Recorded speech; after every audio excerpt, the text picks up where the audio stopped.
A hand tightly grips a small, patterned handkerchief, a physical reminder of a lesson learned the hard way. There are certain things in this world that simply cannot be trusted, and the weight of past mistakes serves as a bitter reminder of the price already paid. This realization stems from a moment in the school hallway, where a young woman kneels before a boy, her presence a stark contrast to the cynical thoughts swirling in his mind. He remains guarded, his gaze averted as he dwells on the specific nature of his distrust. The source of his internal conflict is right there: girls who appear kind, especially those who show kindness directly to him, like the one now offering back his handkerchief with a soft, expectant look. Walking through the crowded school corridors, Yuta Tano carries this burden of skepticism. While other students are swept up in the excitement surrounding his brother, Ray, Yuta remains an outsider by choice, a high school boy who has learned to keep his distance from the opposite sex. His cynicism is well-earned, forged through a series of painful encounters where girls only approached him as a stepping stone to reach his charismatic older brother. He recalls the stings of rejection and the hollow apologies of those who used his feelings just to get closer to Ray's side. Back in the classroom, he reinforces this mental fortress, resolving once and for all to stop placing his trust in girls. However, the quiet of his resolve is suddenly broken when a familiar voice calls out his name. She stands there, Izumi Hoju, tucking a strand of hair behind her ear with a gentle good morning.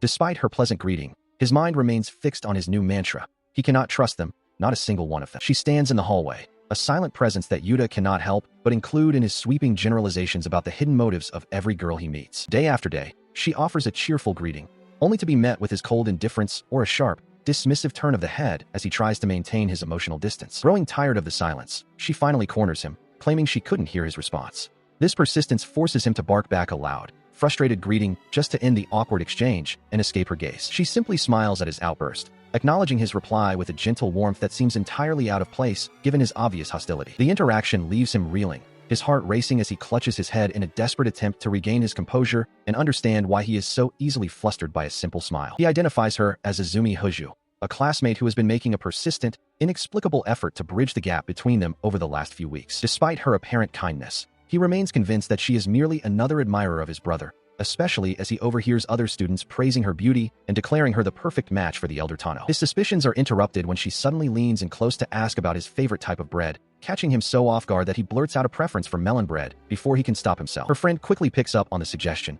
dragging her toward the cafeteria with the promise of finding exactly what he mentioned, leaving him standing alone in the hallway. Later, as he sits alone eating the very bread they discussed, he finds himself deeply unsettled by how easily she managed to disrupt his defenses and make him act against his own cynical nature. He stands amidst the chatter of the gymnasium, his eyes fixed on the basketball court where Izumi Hoju is the center of attention.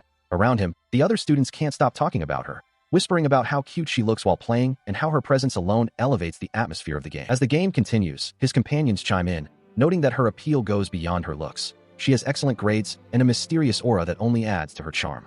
He remains silent, his expression a mask of skepticism as they gush over her vibe and her ability to keep everyone guessing about what she's truly thinking. On the court, she moves with a determined energy, the rhythmic thumping of the ball echoing through the hall as she weaves through the other players. Despite the build-up, she misses her shot, the ball clattering off the rim as he watches with a critical eye. He questions why she even asked for the pass if she wasn't going to score, wondering if her supposed athletic prowess is just another part of an act she's putting on for the crowd. Even after the miss, she seems strangely satisfied, a small, triumphant smile playing on her lips that leaves him even more baffled. His friends are quick to defend her, claiming she only missed by a bit and is still adorable, while he vehemently denies that he was even watching her in the first place, trying to hide his growing preoccupation. She pauses to wipe the sweat from her brow, a soft, genuine smile lighting up her face as she catches her breath. The sight is enough to leave his friend starstruck, though he tries to maintain his distance and ignore the magnetic pull of her personality. Suddenly, their eyes meet, and he feels a jolt of confusion as he realizes she was looking directly at him. He quickly turns away, his mind racing as he tries to make sense of why she would be singling him out in a room full of admirers. The school bell eventually signals the end of the day, and he makes his way out, the persistent thoughts of her behavior weighing heavily on him. He admits to himself that her recent actions have been driving him to distraction, primarily because he cannot begin to fathom what her true intentions are. A realization strikes him. Despite all their interactions, she hasn't mentioned his famous brother once. This deviation from the usual pattern of girls approaching him only to get to Ray is deeply unsettling and challenges his core assumptions. For a fleeting, dangerous moment, he wonders if she could actually be interested in him for who he is, but the sight of another student swooning over a poster of his brother quickly brings him back to his cynical reality. He reminds himself that in this school, everyone is eventually drawn into Ray's orbit, and he is likely no exception to the rule. He stands in the bustling school corridor, his gaze drifting toward the crowd of students. The familiar hum of chatter fills the air, a constant reminder of the social hierarchy he navigates daily. This cynicism stems from a long history of observation. He recalls a time when a girl approached his brother, Ray, with a gift. While onlookers whispered about the girl's beauty and her year, he had already reached a bitter conclusion. She was just another admirer drawn to his brother's life. The pattern repeated endlessly, with girls literally trampling over him in their desperate rush to reach the popular Ray. He had learned the hard way that any kindness directed toward him was merely a stepping stone, a realization that often left him physically and emotionally sidelined. Even those who acted friendly were merely using him as a vantage point, their eyes always fixed on the brother walking just ahead of him. He felt like a ghost in his own life, a convenient proxy for those seeking proximity to perfection. Because of these scars, he found it impossible to trust anyone, yet a soft voice suddenly breaks through his internal monologue. A patterned handkerchief is extended toward him as someone asks if he is all right. Looking up, he sees Izumi kneeling on the floor before him, her expression one of genuine concern. She offers the small cloth, a simple gesture of kindness that stands in stark contrast to the cold calculations he has come to expect. She holds his gaze, repeating her offer and telling him he can use the handkerchief if he needs it. Her presence is calm and steady, seemingly unaffected by the social currents swirling around them. Around them, the hallway remains a hive of activity, with other students casting curious glances and whispering as they pass. He remains frozen on the floor, the weight of his past experiences clashing with the reality of her selfless act. The confusion finally boils over, and he demands to know why she is helping him. His voice trembles with a mix of suspicion and desperation as he asks the one question that has haunted him. Why isn't she chasing after his brother like everyone else? She is momentarily caught off guard by his bluntness, her eyes darting away before she manages a hesitant, uncertain response. The silence between them stretches, thick with the unspoken tension of a world where such simple kindness is an anomaly. She stands amidst the usual clamor of the hallway, where a crowd of admirers has gathered around his brother, their excited cries echoing through the corridor. When he questions her motives, she remains composed, her silence drawing his intense scrutiny. With a soft, earnest expression, she finally offers an explanation. She simply states that her actions were driven by the fact that she found him, a confession that carries an unexpected depth of sincerity. Because of this admission, she reaches out to offer him her handkerchief, insisting that he take it. He accepts the cloth with a hesitant, flustered gratitude, his usual skepticism momentarily faltering. She then crouches down, looking up at him with a gentle, knowing smile. Her quiet response to his thanks is a simple assurance that he is welcome, further disarming his defenses. As she prepares to depart, she glances back over her shoulder, reminding him to return the handkerchief later. She adds with a playful tone that it happens to be her favorite one, leaving him with a lingering sense of obligation. Watching her walk away, he remains rooted to the spot, his mind racing to find a cynical explanation. He convinces himself that there is no doubt she is merely using him as a stepping stone to get to his brother, Ray. This thought repeats like a mantra in his head, a desperate attempt to shield his heart. He tells himself over and over that such a thing is impossible, that there is simply no way her intentions are pure. He clutches his head in frustration, his face flushed with embarrassment. He vows to himself that he will not allow his feelings to be manipulated or be deceived ever again. Meanwhile, she returns to her friend, who immediately notices her upbeat mood and asks if something good occurred. She gives a simple, affirmative response, keeping the details of her encounter with the boy to herself. Ray Tano stands at the center of a whirlwind of admiration, his polished appearance drawing squeals of delight from the surrounding girls. He offers a practiced, charming smile, fully aware of the effect his presence has on the student body. Watching from the periphery, his older brother, Yuta, feels a familiar weight of cynicism. As classmates whisper about the connection between the two, Yuta's expression darkens. He has long since concluded that the attention he receives is merely a byproduct of his brother's popularity, leading to a deep-seated distrust of the girls who approach him. This suspicion is immediately tested when Izumi Hoju makes her way toward him, her presence noted by the other students. He watches her approach with a guarded gaze, convinced that she, like all the others, is simply using him as a stepping stone to reach Ray. He finds her already occupied, having claimed his desk as her own. When he flatly informs her that she is in his seat, she doesn't move to leave, instead casually suggesting that they simply share the small space. The absurdity of the suggestion leaves him reeling, his mind racing with the impossibility of such an arrangement. He remains certain that her persistence is a calculated move to gain favor with his brother, even as he acknowledges that she possesses a significant following of her own within the classroom. She leans in dangerously close, her eyes fixed on the journal he holds. When she comments on his apparent confidence in his writing, he can only stare back, unsettled by her proximity and the strange, unpredictable nature of her behavior. Their interaction is abruptly cut short by a classmate's energetic arrival, brandishing a sign and loudly proclaiming that it is time for a surprise math quiz. The sudden announcement catches him completely off guard, his focus shifting instantly from his social anxieties to the academic threat at hand. As the classroom settles into the tense silence of the examination, he sits hunched over his desk, the weight of the unexpected challenge pressing down on him. The results are devastating, a meager 5 points out of 50 staring back at him from the top of his paper. As the teacher announces the necessity of makeup tests for those who failed, he sinks into a state of profound gloom, the day's social pressures now compounded by academic failure. He is relentlessly teased by his classmates, who mock his overconfidence and his recent failure. Despite his protests, the weight of his academic duties and the looming makeup exam press down on him, forcing a realization that he must dedicate himself to his studies immediately. Deciding that his home environment might be too distracting, he heads toward the school library. He watches as other students head home, feeling a sense of isolation in his academic struggle as he enters the quiet hall. Settling into a quiet corner, he stares blankly at his math problems.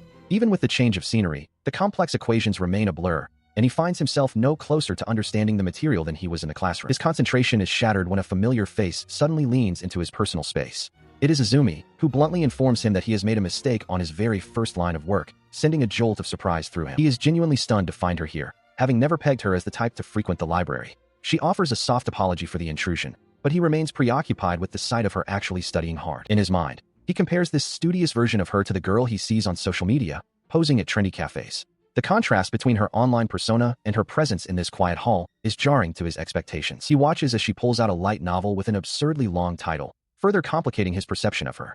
He struggles to reconcile her reputation as a popular, flirty girl with the quiet, bookish person sitting before him, desperately trying to ignore the fluttering in his chest. He feels the tension rise as she scoots her chair even closer to his, her proximity making his heart race. When he nervously questions her move, she simply asks if he requires assistance, leaving him stammering and unsure of how to react. She leans over his shoulder, noting with a hint of amusement that his page is still completely blank. He feels a wave of embarrassment at being caught in his state of unproductive paralysis. He recalls a classmate mentioning her intelligence and decides to test the theory. He shows her the failed quiz from earlier, and she examines the paper with a focused, discerning gaze that suggests she might actually be the help he needs. She scrutinizes his failed exam with a smirk, while nearby, Takamiya and Aniray whisper about how she always seems to be spacing out in class. He is immediately defensive, his face reddening as he tries to snatch the paper back from her judgmental gaze. Because of his stubborn attitude, she gives him a firm shove, reminding him that he was the one who sought her assistance. He can only grumble in defeat as she takes charge, her confidence making it clear that she won't tolerate any more excuses. In response to his grumbling, she leans in close and declares her intent to teach him every concept he failed to master. He finds himself unable to argue, captivated by her sudden intensity and the earnestness in her eyes. Moments later, they are deep into a study session at the table, where he works through problems under her silent, watchful eye. The only sound is the scratching of his pen, though he can't help but let out a nervous gulp as he feels the weight of her constant observation. As the hours pass and the clock strikes 8, he finally drops his pen with a shout of triumph, having finished the entire set of exercises. He looks over to share his victory, finding her still sitting patiently by his side. She is quietly reading a book, seemingly lost in her own world until he asks her to check his work. Without missing a beat, she reveals that she finished her own tasks long ago and was simply waiting for him to reach the end. This realization hits him like a physical blow, making him wonder why she would go to such lengths just to stay with him. He grips his pen tightly, his heart racing as he considers the possibility that her feelings might run deeper than simple friendship. While he is lost in thought, she pulls her chair even closer, the sound of the legs scraping against the floor cutting through the silence. The sudden lack of distance between them makes his pulse quicken, his focus shifting entirely from his studies to her presence. She leans over the table to inspect his answers, her face just inches from his as she softly confirms that he got everything right. The combination of her proximity and her praise is too much for him to handle, and his heart begins to pound against his ribs. The sheer intensity of the moment causes him to practically short-circuit, steam billowing from his head as he sits in a daze. The sound of his mother returning home finally breaks the tension, leaving him paralyzed with embarrassment while his companion remains remarkably unfazed. He gasps in shock as the door suddenly creaks open, revealing a man in a sharp suit who looks on in utter disbelief at the sight of them still awake. The unexpected interruption sends a jolt of panic through him, his cheeks burning with a fierce blush as he fumbles for an explanation. Despite the chaotic end to the night, the grueling study session would eventually pay off, resulting in a flawless performance on his test the following morning. He can hear the frantic drumming of his own heart as she closes the gap between them, her expression softening into a warm, bashful smile. Leaning in until their faces are nearly touching, she whispers her approval, confirming that he has finally grasped the lesson. The sheer intensity of her gaze and the scent of her presence leave him completely breathless, his pulse racing out of control. Yuditano stands before the local supermarket, a first-year high school student tasked with a mundane chore. He is on a grocery run, faced with the humble selection of the produce aisle. Reaching for a bag of carrots, he grumbles at the rising costs, lamenting that such basic necessities seem priced only for the wealthy. His internal monologue is cut short when he spots a familiar face. Izumi Hoju is nearby, humming a simple tune about vegetables as she selects a head of cabbage, leaving him stunned by the unexpected encounter. She notices him as well, casually asking if he is also out handling the household shopping, breaking the silence of the aisle. He finds himself momentarily distracted, noting that her casual attire is a refreshing change from their school uniforms and silently admitting her charm. Shaking off the thought, he becomes flustered, realizing he is letting her presence affect him, especially as she glances toward his basket and spots his impulsive purchase. She inquires about his specific needs, curious about what he is searching for among the aisles while observing his flustered state. When he presents his organized list of meat and vegetables, she immediately points out the discrepancy. A box of cookies that definitely wasn't on the official tally, despite his excuses about using leftover change. With a firm but playful authority, she insists that snacks are a secondary priority and tells him to return them to the shelf. She maintains a playful, almost mischievous expression, her eyes narrowed as she scrutinizes the list in his hand. She can't help but laugh, pointing out that despite his protests, he clearly had ice cream written down the whole time. He tries to snatch the paper back, his face reddening as he realizes his secret stash has been discovered. After finishing their errands, Izumi walks alongside him toward the exit, her mood significantly lightened. She thanks him for the help, noting that his presence made the shopping trip much more efficient than she expected. He, however, can only mutter under his breath, still feeling the sting of her teasing. With a final wave and a cheerful farewell, she disappears into the distance, leaving Yuta standing alone with his bags. He remains rooted to the spot for a moment, the silence of the street a sharp contrast to the chaotic energy she brought to the supermarket. He is suddenly pulled from his thoughts by the shopkeeper, who leans over the counter with a knowing smile. She asks if the girl who just left was a friend of his, her curiosity piqued by their lively interaction. The question catches him completely off guard, causing a deep flush to creep up his neck as he frantically denies any romantic connection. Yuta stammers that she is merely a classmate, his heart racing as the shopkeeper chuckles at his obvious discomfort. As he begins his walk home, the image of her genuine smile lingers in his mind, a sight he realizes he has rarely, if ever, witnessed at school. He wonders if their bickering actually looked like a date to outsiders, a thought that makes him feel both confused and strangely unsettled. He tries to rationalize his feelings, reminding himself that his only goal is to use Izumi to get closer to his popular brother, Ray. Despite his attempts to remain detached, he finds himself sighing with relief at having managed to save some money today, even if the emotional cost was higher than anticipated. The sudden onset of rain interrupts his internal monologue, and his eyes widen as he spots her standing under a nearby awning, looking stranded. It is clear she's forgotten her umbrella, and she stares out at the downpour with a look of quiet resignation. He hesitates for a heartbeat before approaching her, his umbrella held out as a silent offering of shelter. Yuta tells himself that this act of kindness has nothing to do with his personal feelings, but the way he avoids her gaze suggests otherwise. Under the shared canopy of the umbrella, he remains silent, his thoughts a tangled mess of denial and growing realization. He continues to insist to himself that his actions are purely transactional, yet the proximity to Izumi makes it harder to maintain his cold exterior. Yuta extends his umbrella toward Izumi, his face flushed with a mix of concern and embarrassment. He warns her that staying out in the downpour will surely lead to a cold, insisting she take his protection from the rain. He holds the handle out to her as their shoes splash against the rain-slicked pavement. She hesitates, her voice soft with uncertainty as she asks if he is truly certain about giving up his only cover. Despite his initial intention to simply hand it over, he finds himself walking shoulder to shoulder with her beneath the small canopy. He reflects on the unexpected turn of events, his heart racing at the proximity he hadn't planned for. He stammers an apology, his mind racing with the assumption that most girls would find sharing such a confined space with a boy to be unpleasant. She, however, seems unfazed, offering a quiet sound of surprise at his sudden bashfulness. She reassures him that everything is fine, her expression calm despite the narrow space. He, on the other hand, is acutely aware of how close they are standing, his thoughts swirling with the realization that a single-person umbrella was never meant for two. As they continue their rhythmic pace through the wet streets, she silently observes the lack of distance between them. The shared space feels heavy with a new kind of tension that neither seems ready to address. He steals a glance at her, his eyes narrowing as he tries to rationalize her behavior. He wonders if her compliance is merely a calculated move to stay on his good side, unable to fully grasp her genuine feelings. The sound of a heavy vehicle approaching breaks the quiet of their walk as a van speeds through a large puddle nearby.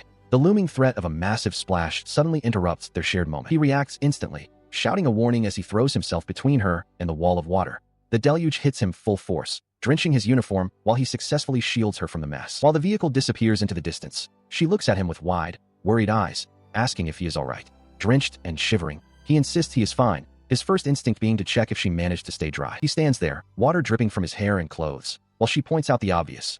He wouldn't be so soaked if he had just shared the umbrella properly. He brushes it off with a blush, insisting that as long as she stays dry, nothing else matters. His earnestness causes her to pause, a stifled sound escaping her lips as he watches her in confused silence. Suddenly, she erupts into a fit of genuine laughter, her eyes crinkling as she playfully asks what on earth he thinks he's doing. The sound of her joy cuts through the rhythmic drumming of the rain. He looks away, offering a quiet apology while grappling with a realization he can't quite voice. Moments later, her laughter subsides into a warm smile as she thanks him for shielding her from the splash earlier.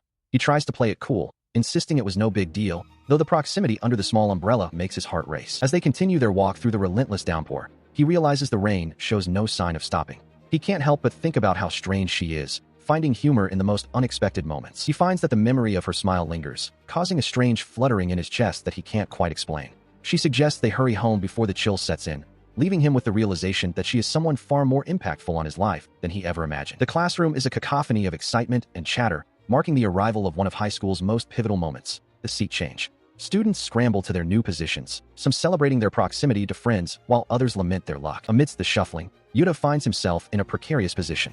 The one person he feels he must be most wary of, Izumi Hoju, has been assigned a desk directly beside his. He sits stiffly, his mind racing as he processes this unexpected development. She leans in close, her presence suddenly overwhelming as she offers a polite greeting, asking him to treat her well. He can only manage a flustered, stammering response, acutely aware of the curious gazes from their classmates as she settles into her new spot. He remains deeply suspicious, convinced that her placement next to him cannot be mere coincidence. To him, this seating change feels less like a random event and more like a carefully laid trap, leaving him to wonder what her true intentions might be. However, he quickly shifts his perspective, deciding to transform this perceived misfortune into a strategic advantage. He resolves to use this proximity to finally peel back her layers and uncover the truth behind the facade she presents to the world. His intense scrutiny does not go unnoticed, as she suddenly turns to demand why he is staring at her. Caught off guard, he offers a clumsy excuse about looking at the distant mountains, but her piercing, silent gaze suggests she isn't entirely convinced. The surrounding whispers of their peers only add to his confusion, with some suggesting she has her own ulterior motives for being near him. He eventually gives up trying to decipher her behavior, realizing that her thought process remains an utter mystery to him. He turns his attention to her desk, noting how it seems to radiate a bright, cheerful energy that stands in stark contrast to his own.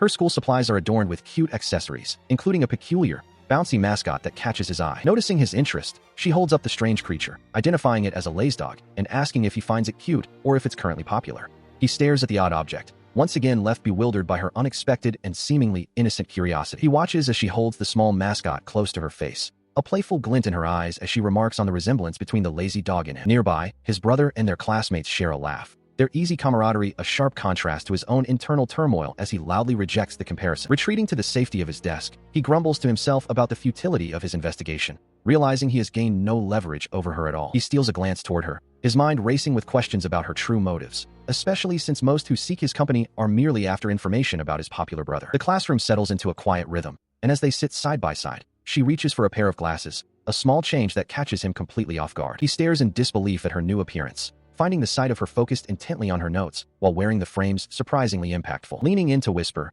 he questions her about her vision, prompting her to explain that while her sight is normally fine, the new seating arrangement in the back of the room necessitates the extra help. Their quiet exchange is interrupted by the instructor's voice calling out his name, just as she mentions her usual perfect vision, leaving him momentarily stunned. A fleeting memory of his childhood as an active, outdoorsy boy playing in the woods flickers through his mind, a stark contrast to his current distracted state. Reality crashes back in as he realizes he hasn't heard a word of the lesson, his face breaking into a nervous sweat while the teacher waits for an answer he doesn't have. He stands frozen as the word persistence hangs in the air, a lifeline thrown by the girl beside him.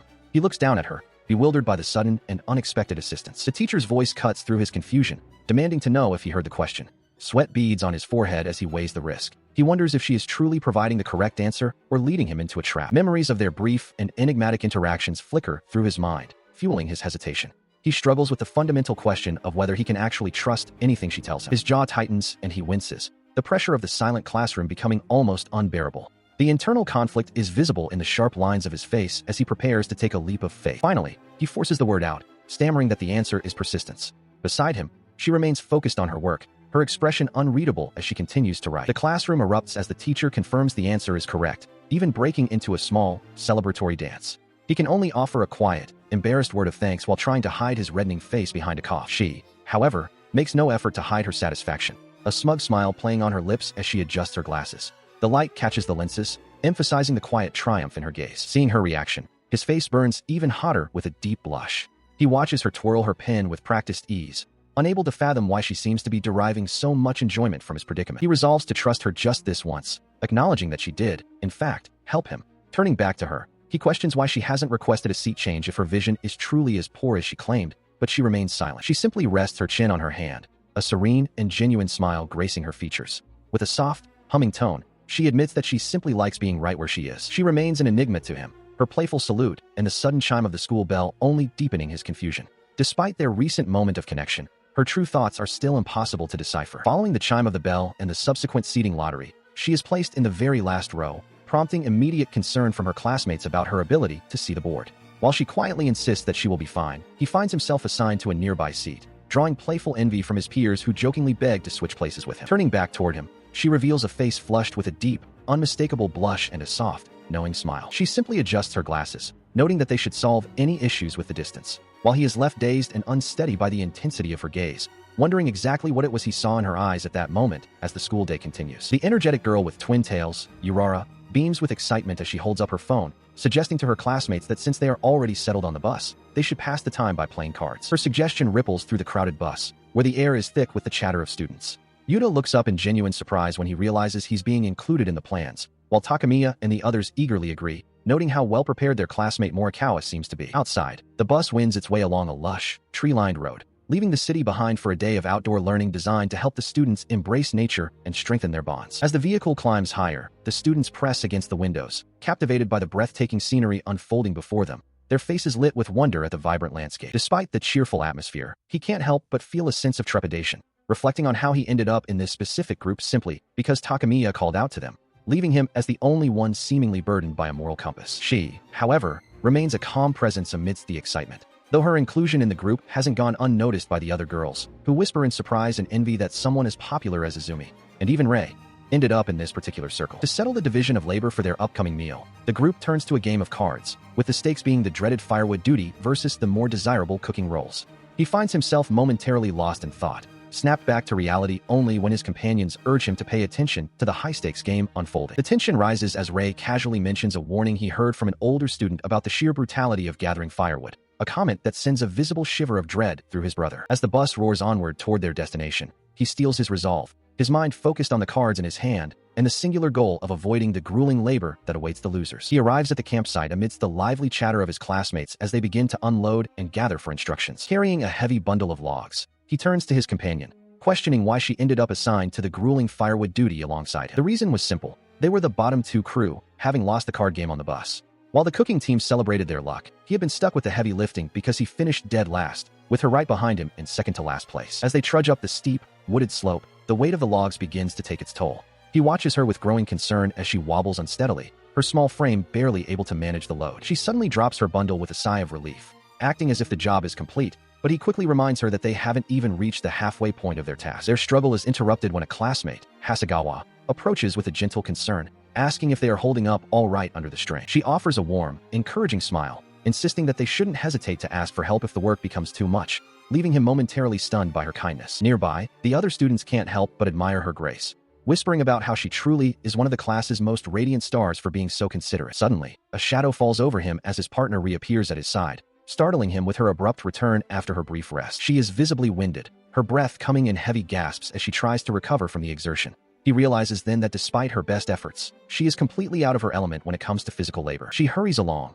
clutching a small bundle of wood, her brow furrowed with worry that they might miss the meal entirely. Beside her, Yuta struggles with a much larger load, his face flushed as he tries to correct her misunderstanding of his previous comment. She watches him in a heavy silence as she casts a sidelong, skeptical glance his way. He avoids her eyes, a bead of sweat rolling down his temple as the awkwardness of the moment lingers. They continue toward the campsite, and he mentions hearing that he is a nice guy, a claim that clearly catches her off guard. When she asks for clarification, he becomes defensive, yet she simply offers a soft, sincere word of gratitude that leaves him momentarily stunned. They reach the cooking area and are met with a sight that defies explanation, a pot filled with a viscous, bubbling black substance. He stares in silent horror at the dark mass, while she can only ask in disbelief what has become of their dinner. The group responsible for the culinary disaster, including a sheepish Morikawa, attempts to explain the situation with nervous laughter. They admit that the strange concoction was, at least in theory, intended to be curry. The group's secret ingredients, yogurt, honey, and entire bars of chocolate, are spotted nearby, solving the mystery of the foul brew. As they take their first tentative bites, she realizes with a start that the amateur chefs actually added every single one of those items into the pot. The reaction is immediate and visceral, with Rei recoiling in disgust and shouting about the terrible flavor. Despite the assault on their palates, she and Yuta continue to eat, their bodies trembling from the sheer intensity of the bizarre taste. They watch as the kitchen descends into frantic activity, with Morikawa reassigned to spice duty and others dispatched for fresh supplies.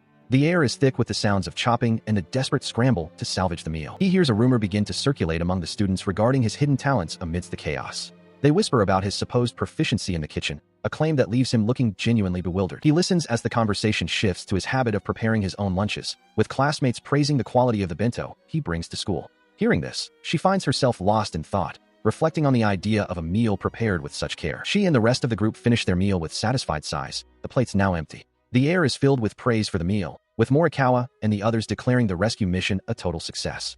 Even the secret ingredient Yuta added seemed to work wonders, leaving everyone in high spirits. As the others celebrate, he quietly continues his meal, reflecting on the adjustments he made to the seasoning. He feels a sense of relief that his last-minute intervention actually improved the flavor, though he remains humble about his contribution. The young chef finds himself growing increasingly anxious as he steals glances at the girl beside him.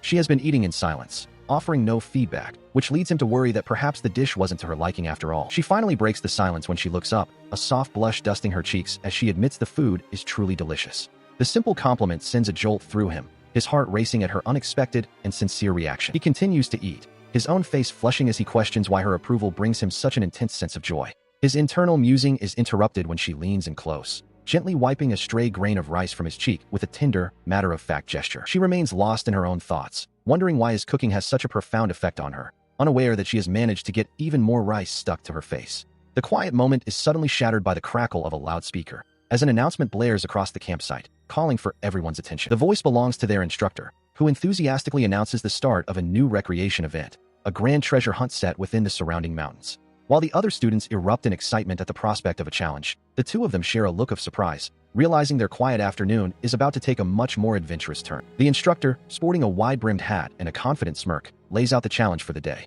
She explains that by using the map as a guide and solving puzzles along the way, the students might just stumble upon some genuine treasure. Hearing the mention of a million-yen prize, the group erupts with excitement. While some remain skeptical about the actual value of the treasure, the sheer possibility is enough to send them charging forward into the woods, eager to find the first clue. As the others dash ahead, Izumi lags behind, her movements sluggish and heavy. Tano pauses, watching her shuffle along with a puzzled expression, wondering why she isn't keeping up with the rest of the energetic crowd. He continues to observe her, noting the slight furrow in her brow and her uncharacteristically somber mood. Even as Yuta shouts for them to hurry up from further down the trail, Tano can't shake the feeling that something about her is fundamentally different today. They eventually reach the first checkpoint, where a sign poses a riddle about their teacher's weekend activities.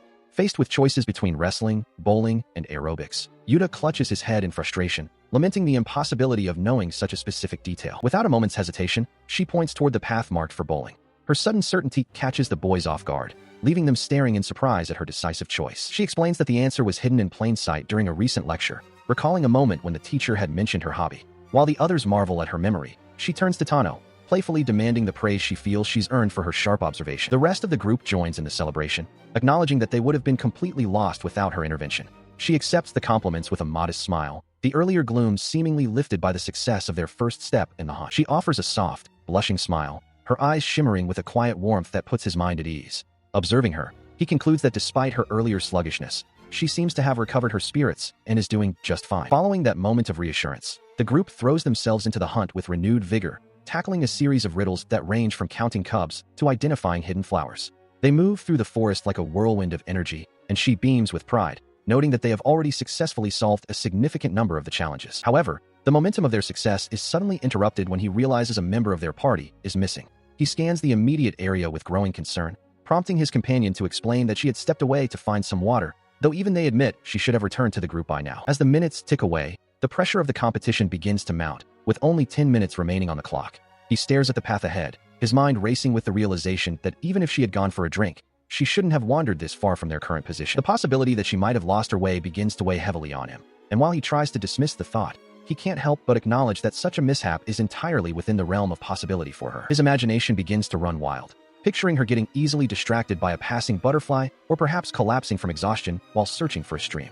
These mental images of her wandering aimlessly or struggling alone only serve to deepen his growing sense of unease. Driven by a sudden impulse to find her, he abruptly announces to the rest of the group that he is also overcome with thirst and needs to find water immediately. His hand clenches tightly against his jacket, a physical manifestation of the urgency he feels as he prepares to break away from the main path. He charges into the thicket, ignoring the calls of his friends as he pushes through the rustling leaves and branches. After a frantic search, he finally spots her standing near a clearing, and he calls out to her with a mixture of relief and exasperation, glad to have found her before time ran out. Upon reaching her, he demands to know why she is so far off the beaten path when she was supposed to be looking for water. She simply points to a nearby sign that reads, "Treasure down here," revealing that she had been lured away by a blatant and incredibly simple trap. He lets out a long, weary sigh of relief, thankful that she wasn't actually in danger or truly lost in the woods. With the mystery of her disappearance solved, he informs her that the rest of the group has already moved on and urges her to hurry so they can catch up and finish the hunt together. He stops in his tracks, his gaze dropping to her feet as he notices a slight, pained hitch in her step. Concerned, he asks if she has managed to injure her foot during their trek. Surprised by his keen observation, She wonders how he could have possibly known. He explains that her behavior has been noticeably off and strange throughout the entire day. Because of the potential risk to her, he continues to press the issue, questioning why she didn't inform anyone about her condition, as being injured and alone in the woods is incredibly dangerous. The young man softens his tone, suggesting that she shouldn't feel obligated to push herself so hard just for the sake of a simple outdoor school activity. In response to his suggestion, she looks down, her cheeks flushing a deep crimson as she confesses that her persistence stemmed from how much she had truly been looking forward to this trip with the rest of the group. Her sudden, honest admission causes his heart to hammer against his ribs, a visible blush creeping onto his own face as he stares at her in stunned silence. He reflects on how she always seemed so difficult to read in the past, yet here she is, her emotions laid bare with such a clear and vulnerable expression while she nervously fidgets with her collar. Overwhelmed by the atmosphere, he quickly turns his head away and rubs the back of his neck, while she focuses intently on zipping up her jacket to hide her lingering embarrassment. To break the tension, he lets out a nervous laugh and teases her, remarking on how childish her reasoning sounds, which immediately draws an annoyed glare from her. Enraged by his mockery, she lunges forward and delivers a sharp headbutt to his chest, forcing a pained apology from him as they stumble through the forest. He carries her steadily through the woods, her weight barely a burden as she offers a soft apology for the trouble. He dismisses her concern, teasingly suggesting she needs to eat more, which prompts her to defend her appetite by mentioning the 2 servings of curry she had earlier. As they walk, she reflects on the day's events, the meal, the excitement of the treasure hunt, and the unfortunate blisters caused by the new shoes she had been so eager to wear. He hears her remark from just behind his ear, noting with a slight blush that he is surprisingly easy to read, though he quickly tries to brush it off as a joke. He feels her fingers dig into the fabric of his jacket as her grip on his shoulder suddenly tightens. She softly speaks his name, causing him to pause mid-step as a sense of confusion washes over him, waiting for her to continue. He continues walking through the quiet forest as she finally expresses her gratitude, her voice barely a whisper as she thanks him for coming to find her when she was alone. He remains silent, his own thoughts swirling with a new realization. While he once felt he couldn't trust her, he now sees a simpler, more genuine side to her character. The physical connection of her hand squeezing his shoulder again reinforces this shift in his perception. He is struck by a memory of the moment he first discovered her huddled in the woods, and he feels a sudden, heat-filled flush creep up his neck as he realizes the depth of his own reaction to her presence. He and Izumi eventually emerge from the trees to find the rest of the group waiting, with Yuta and the others relieved to see them return safely.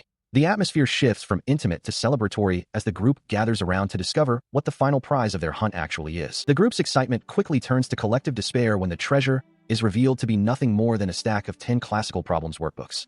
The dreams of a million-yen prize vanish instantly, leaving the students wailing in comedic frustration over their academic reward. They are interrupted by the groans of the others as Hasegawa prepares to depart with a calm, knowing expression, while Hinagi watches the chaos with a smug sense of satisfaction. Yuta is left holding the unwanted books as the group begins to disperse, the long day of the treasure hunt finally drawing to a close. The school morning begins with the arrival of the esteemed Rei Hasegawa. As she walks through the halls, she is greeted with a chorus of admiration from her peers. Her presence is magnetic, drawing the attention of everyone she passes. She handles the attention with a practiced, effortless grace, her reputation as a flawless beauty preceding her every step. Even as fellow students offer to help with her duties, she remains the center of a whirlwind of social activity. Amidst the crowd, a sharp voice cuts through the chatter. Hinagi steps forward, her expression one of fierce protectiveness as she demands the others back away. She seems determined to act as a shield for her idol, her small stature belying the intensity of her command. She continues her reprimand, specifically pointing out that the group's enthusiasm is becoming a nuisance to Tano. The surrounding students pause, caught off guard by her sudden and vocal intervention on behalf of the upperclassmen. He, however, remains composed despite the sudden spotlight. Stepping forward with a polite bow, he offers a sincere apology to the group for any trouble caused. His humble demeanor only serves to heighten the respect his classmates feel for him, especially given his role as a class representative. With a gentle smile, the young man declines further assistance, expressing his gratitude for the offer while assuring everyone that he has the situation under control. His calm and kind response leaves a lasting impression on the girls nearby, who find his effortless charm utterly captivating. As the group begins to disperse, Rei continues on her way, her departure marked by the lingering gazes of those she left behind. The boys watch her go, struck by her aura of cool detachment, while the social dynamics of the morning settle back into a more routine rhythm. The focus shifts away from the bustling hallways to a quieter, more secluded area of the school. A simple sign marks the entrance to a private space, far removed from the public eyes of the student body. Inside, the energetic Hinagi reveals a far more intense side of her personality. Clutching her notebook, she is overcome with a frantic, almost feverish excitement as she records her observations. Her public persona as a protective sister is replaced by the raw enthusiasm of a dedicated fanatic, her thoughts consumed by the presence of the one she admires most. She remains hidden away, her frantic scribbling continuing even as the sounds of the school day carry on outside. As she hears Tano apologizing to Yuta for grabbing the wrong lunch, she reflects on the shock of Rei appearing in their class so unexpectedly, her mind racing with the implications while she remains tucked away in her private sanctuary. She remains locked in the restroom stall, her face flushed with a manic joy as she recalls the brief moment he smiled at her. Simply watching from a distance is no longer enough to satisfy her growing obsession. She craves a deeper connection and more direct interaction. To achieve this, she consults her meticulously kept notebook, which is filled with exhaustive data on his daily routines, from his arrival times to his preferred walking paths. Every detail of his school life has been cataloged, but she remains hungry for the secrets of his private world. Standing alone in the cramped space, she realizes that to uncover those hidden truths, she will need to change her approach. The time has come to move beyond observation and into direct action. Later that morning, she puts her plan into motion, greeting Tano with a bright, practiced smile as they meet in the hallway. He responds with a sleepy, somewhat surprised greeting, unaware of the intense scrutiny he is under. While she maintains her bubbly, twin-tail mode persona on the outside, her internal thoughts are far more predatory. She views Tano as a mere tool, a source of information to be drained so she can get closer to her true idol, Ray. She continues her performance, leaning in close to ask if he finished his homework and even offering to share her own notes. Noticing a slight discomfort, she solicitously asks if he's too warm and offers to adjust the classroom curtains for him. Despite her efforts, he remains indifferent, stating that he feels perfectly fine as he is. Her hand tightens around the fabric of the curtain, a small crack in her cheerful facade appearing as she processes his lack of response. The rejection sends her spiraling back into the privacy of the restroom, where she vents her frustration by slamming her fists against the stall walls. She is incensed that a cute girl, like herself, is being ignored, her ego bruised by his casual dismissal. However, her anger quickly cools into a calculating smirk as she watches him from the shadows of the hallway. Based on her observations, she had expected him to be an easy target for her charms, but his resistance suggests a complication. Her gaze then shifts to Izumi Hoju, whom she identifies as a significant threat. Seeing Izumi's proximity to Tano, she concludes that the girl is a likely rival for Rei's heart, marking her as a new obstacle to be dealt with. She notices the wrapped bento on his desk and asks if he brought his own lunch today. In the background, Hinagi watches them with a mischievous glint in her eyes, whispering to her friend about her plan to eavesdrop on their conversation and dig up some juicy gossip. She suddenly barges into their space, her voice loud and full of forced energy as she announces that her own lunch is just leftovers from the previous night. He looks on, startled by the sudden intrusion and the younger girl's high-pitched, artificial enthusiasm. She continues her performance, leaning in with a series of cutesy and flirty poses while questioning them about their food preferences. Her real goal, however, is to find out what kind of dishes her sister, Rei, enjoys, hoping to use the information to her advantage. She grows increasingly frustrated as her targets fail to give her the dramatic reaction she desires. While she internally screams for Izumi to seize the moment, the older girl remains quiet, observing the chaotic display with a calm, almost detached expression. She sits at her desk, the atmosphere between her and the boy remaining somewhat stiff despite the interruption. He offers a brief, polite compliment, trying to navigate the awkward social dynamic that Hinagi has created. He watches as the younger girl's plan falls apart, punctuated by the clatter of her dropping her chopsticks in frustration. She fumes silently, realizing that her elaborate twin-tail mode act has failed to produce a single useful detail about her sister's tastes. She decides that learning about his preferences is a waste of time, yet she continues to press him for information about his favorite side dishes. Her tone is sharp, her patience clearly exhausted by the lack of progress in her investigation. She stares back at the younger girl, her gaze intense and searching. In this moment of silence, she begins to see past the energetic facade, recognizing a familiar sense of desperation and hidden longing in the other girl's eyes. She lets out a soft, knowing chuckle, a blush warming her cheeks as a realization dawns on her. She concludes that despite their different approaches, they are essentially the same, both struggling with their own complicated feelings and clumsy attempts at connection. She is left completely baffled by the sudden change in the older girl's demeanor. The silent understanding that passed between them remains a mystery to her, leaving her staring in confusion as the lunch break continues. She watches from the sidelines, her suspicion growing as she observes the strange dynamic between the two. While the girl drools uncontrollably over a simple meal, the boy clutches his lunchbox tightly, accusing her of trying to steal his food. Retreating to the solitude of a bathroom stall, she slumps against the wall in a state of utter defeat. The weight of her failure hangs heavy. Instead of uncovering secrets about her idol, she has only managed to learn more about the bizarre relationship between her classmates. Her mind drifts back to the reason for her obsession, a moment of pure grace where the elegant Rei held her close. That gentle smile and the comforting presence of her idol are the only things that truly matter. Clutching her secret report notebook to her chest, her face flushes a deep crimson. The pages are filled not with tactical data, but with heartfelt declarations of her devotion to the one she admires most. Suddenly, her resolve returns with a fiery intensity as she stands tall, clutching the notebook with renewed purpose. She refuses to believe her efforts were in vain, convinced that those two must be hiding some truly scandalous information about Rei that she has yet to uncover. Meanwhile, the day draws to a close as the boy returns to the quiet of his home. He calls out a greeting, expecting a standard response from his housemate. He is met with a sight that stands in stark contrast to the polished image presented at school. The messy-haired youth stands there, scratching his stomach with a lazy grin, surrounded by a chaotic swirl of domestic disarray. The boy can only stare in stunned silence, his expression a mix of disbelief and disappointment. The gap between his friend's public persona and this disheveled reality is almost too much to process. He begins to lecture his friend about the mess, pointing out the discarded uniform left carelessly by the door. He warns that if anyone from school were to see this side of him, the shock would likely be fatal. The school was in the midst of a chaotic deep cleaning day. Amidst the chatter and the oppressive heat, Tano and Yuta found themselves assigned to the arduous task of weeding the grounds.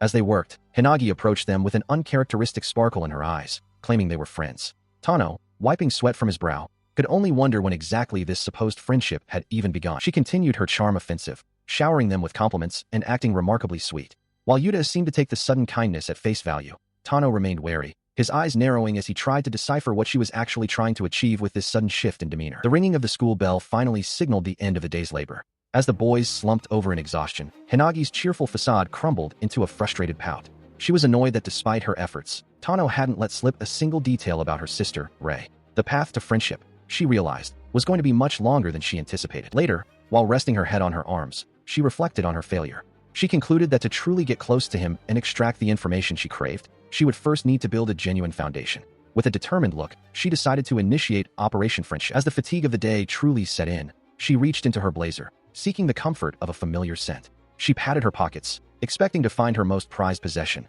but her hands met only empty fabric. A sudden, chilling realization struck her. Her eyes widened in sheer terror as the truth became undeniable. It was gone. Panic surged through her as she frantically tore through her belongings.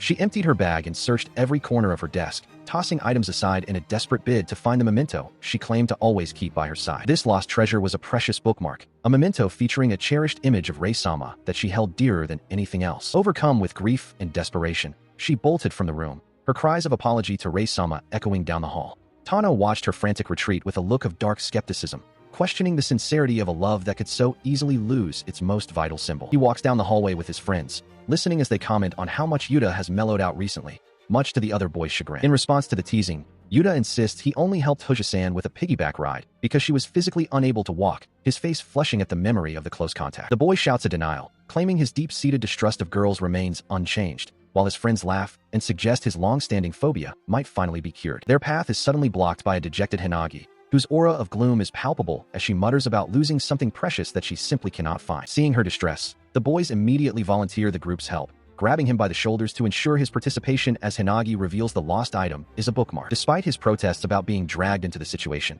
he is forced into a game of rock, paper, scissors to divide the search party into two smaller groups. He finds himself paired alone with Hinagi, who offers a cheerful, if slightly forced, thanks for his assistance as they begin their search. While she internally fumes at his perceived rudeness, her frustration quickly turns back to despair as they scour the rooftop in vain for the missing memento. The boy breaks the silence to ask for a description of the item, prompting her to explain with a soft smile that it contains a pressed sakura petal given to her by Rei-sama. A realization hits him that her recent attempts to get close were likely just a means to find this connection to her sister, and though she tries to deny it, he simply sighs, admitting he has grown accustomed to being used. He listens as she recounts the mundane origin of her treasure, explaining how her brother simply plucked a stray petal from her hair, which she then meticulously preserved. He can't help but comment on the rarity of such a gift, his skepticism clear as he questions the nature of their relationship. This remark strikes a nerve, her eyes widening in shock as he bluntly labels her devotion as an obsession. She is momentarily speechless, the weight of his judgment hanging in the air. In response, she snaps at him to be quiet, her voice trembling as she reveals that her brother was the only person who showed her any kindness during a difficult time.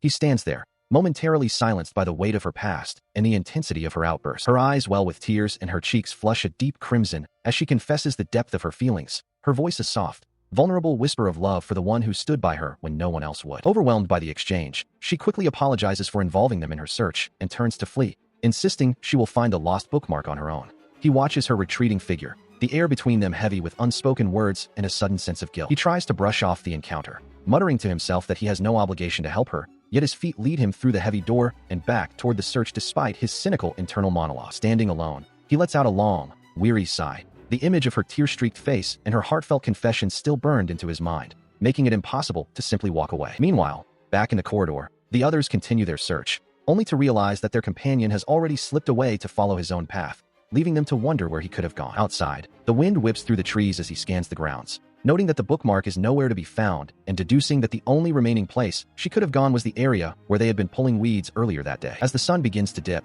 she walks away with a heavy heart, her forced smile failing to hide her loneliness as she tells the group she will manage just fine by herself. unaware that a silent search is still underway. Tano is knee-deep in trash bags, his sleeves rolled up as he rummages through the refuse. Hinagi stands by, her voice trembling with disbelief as she questions why he would go to such lengths for her. He simply offers a casual greeting, explaining his hunch that the lost item might have ended up here. Because of his selfless persistence, Hinagi is struck by a wave of guilt. She admits to herself that she had been using him for her own ends. Yet here he is, undeterred by the filth or the effort of the search. She watches his back as he continues the search, the realization dawning on her that he truly understands how much this means to her. It isn't just a piece of paper. It's something precious, and he treats it with the respect it deserves. This display of kindness brings back memories of a history of being exploited by others. For years, people have tried to use those close to her sister to get ahead, building a wall of distrust that makes his current actions even more baffling to her. As she reflects on this, she catches herself, realizing with a jolt that she was falling into that same pattern of manipulation. She had intended to just extract information from him, but seeing his genuine effort makes her stop in her tracks. He is a walking contradiction, a man who claims to be wary of others yet cannot turn away from someone in need. His peers often note how easily people take advantage of his inability to say no when trouble arises. Looking at him now, the complexity of his character fades away, leaving only a simple, undeniable truth in her mind. He isn't a fool or a tool. He is just a remarkably kind person. Suddenly, a sharp cry of triumph cuts through the quiet of the storage area. He emerges from the pile of bags, his face lighting up with a grin as he holds his discovery aloft. He shouts with relief, having finally located the missing treasure among the discarded waste. The young man steps forward and gently extends his hand, returning the bookmark to its rightful owner. He addresses her simply by her name, Hasegawa. As the search finally comes to a successful end, he watches as she lowers her gaze, her voice soft as she offers a sincere apology for her actions earlier that day. She clutches the recovered bookmark tightly to her chest, whispering a heartfelt thank you. He brushes it off with a quiet reassurance, though the weight of her sincerity hangs in the air. As they approach classroom 1-2, he can't help but comment on her intense attachment to the item, teasingly labeling her obsession with her sister as extreme. She seems to take the jab in stride, her focus remaining on the small treasure in her hands. The girl pauses, a look of internal conflict crossing her face as she calls out his name. She seems to be struggling with a realization, her usual energetic demeanor replaced by a somber reflection. She admits that her initial interest in him was purely transactional, a calculated attempt to extract information about her sister by any means necessary. She looks away, acknowledging the manipulative nature of her previous approach. Her confession takes a blunt, almost comical turn as she lists everything about him that initially grated on her nerves, from his sharp tongue to his very gaze, claiming his entire presence rubbed her the wrong way. He can only stand there, feeling more insulted than understood as she airs her grievances. She firmly declares that those days of manipulation are over, vowing to no longer use him as a mere tool for her investigations. The young girl bows deeply, offering another sincere apology for her behavior. When she looks up, a genuine, warm smile breaks across her face as she admits that, despite her initial impressions, he truly is a good person. Her spirited nature flares up again as she proclaims that true devotion means gathering information through her own efforts. She seems revitalized, her eyes sparkling with a newfound, albeit slightly eccentric, determination. She looks him directly in the eye and asks if they can start over as genuine friends. He meets her gaze, the tension of their rocky start finally dissolving into the possibility of a real bond. She immediately breaks the tender atmosphere, vigorously shaking him in a fit of comedic frustration. She rails against his sudden stubbornness, accusing him of ruining a perfectly wholesome moment with his unhinged refusal to cooperate.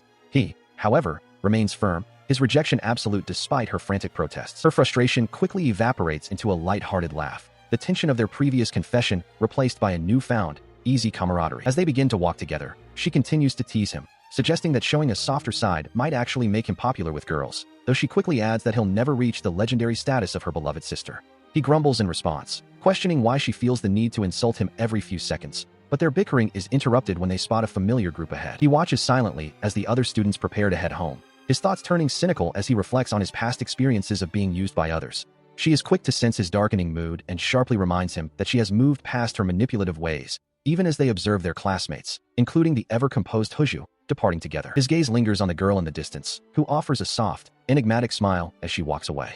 The sight leaves him momentarily breathless, his mind racing with questions about the true nature of the girl who seems to exist in a world of her own. He finds himself flushed and trembling, overwhelmed by the realization that she remains a complete mystery to him. Beside him, his companion watches his reaction with a keen, observant eye, her expression shifting from curiosity to a mischievous sort of understanding. With a sudden, forceful smack to his back that sends a jolt of pain through him, she loudly encourages him to pursue her, playfully labeling him her future brother-in-law.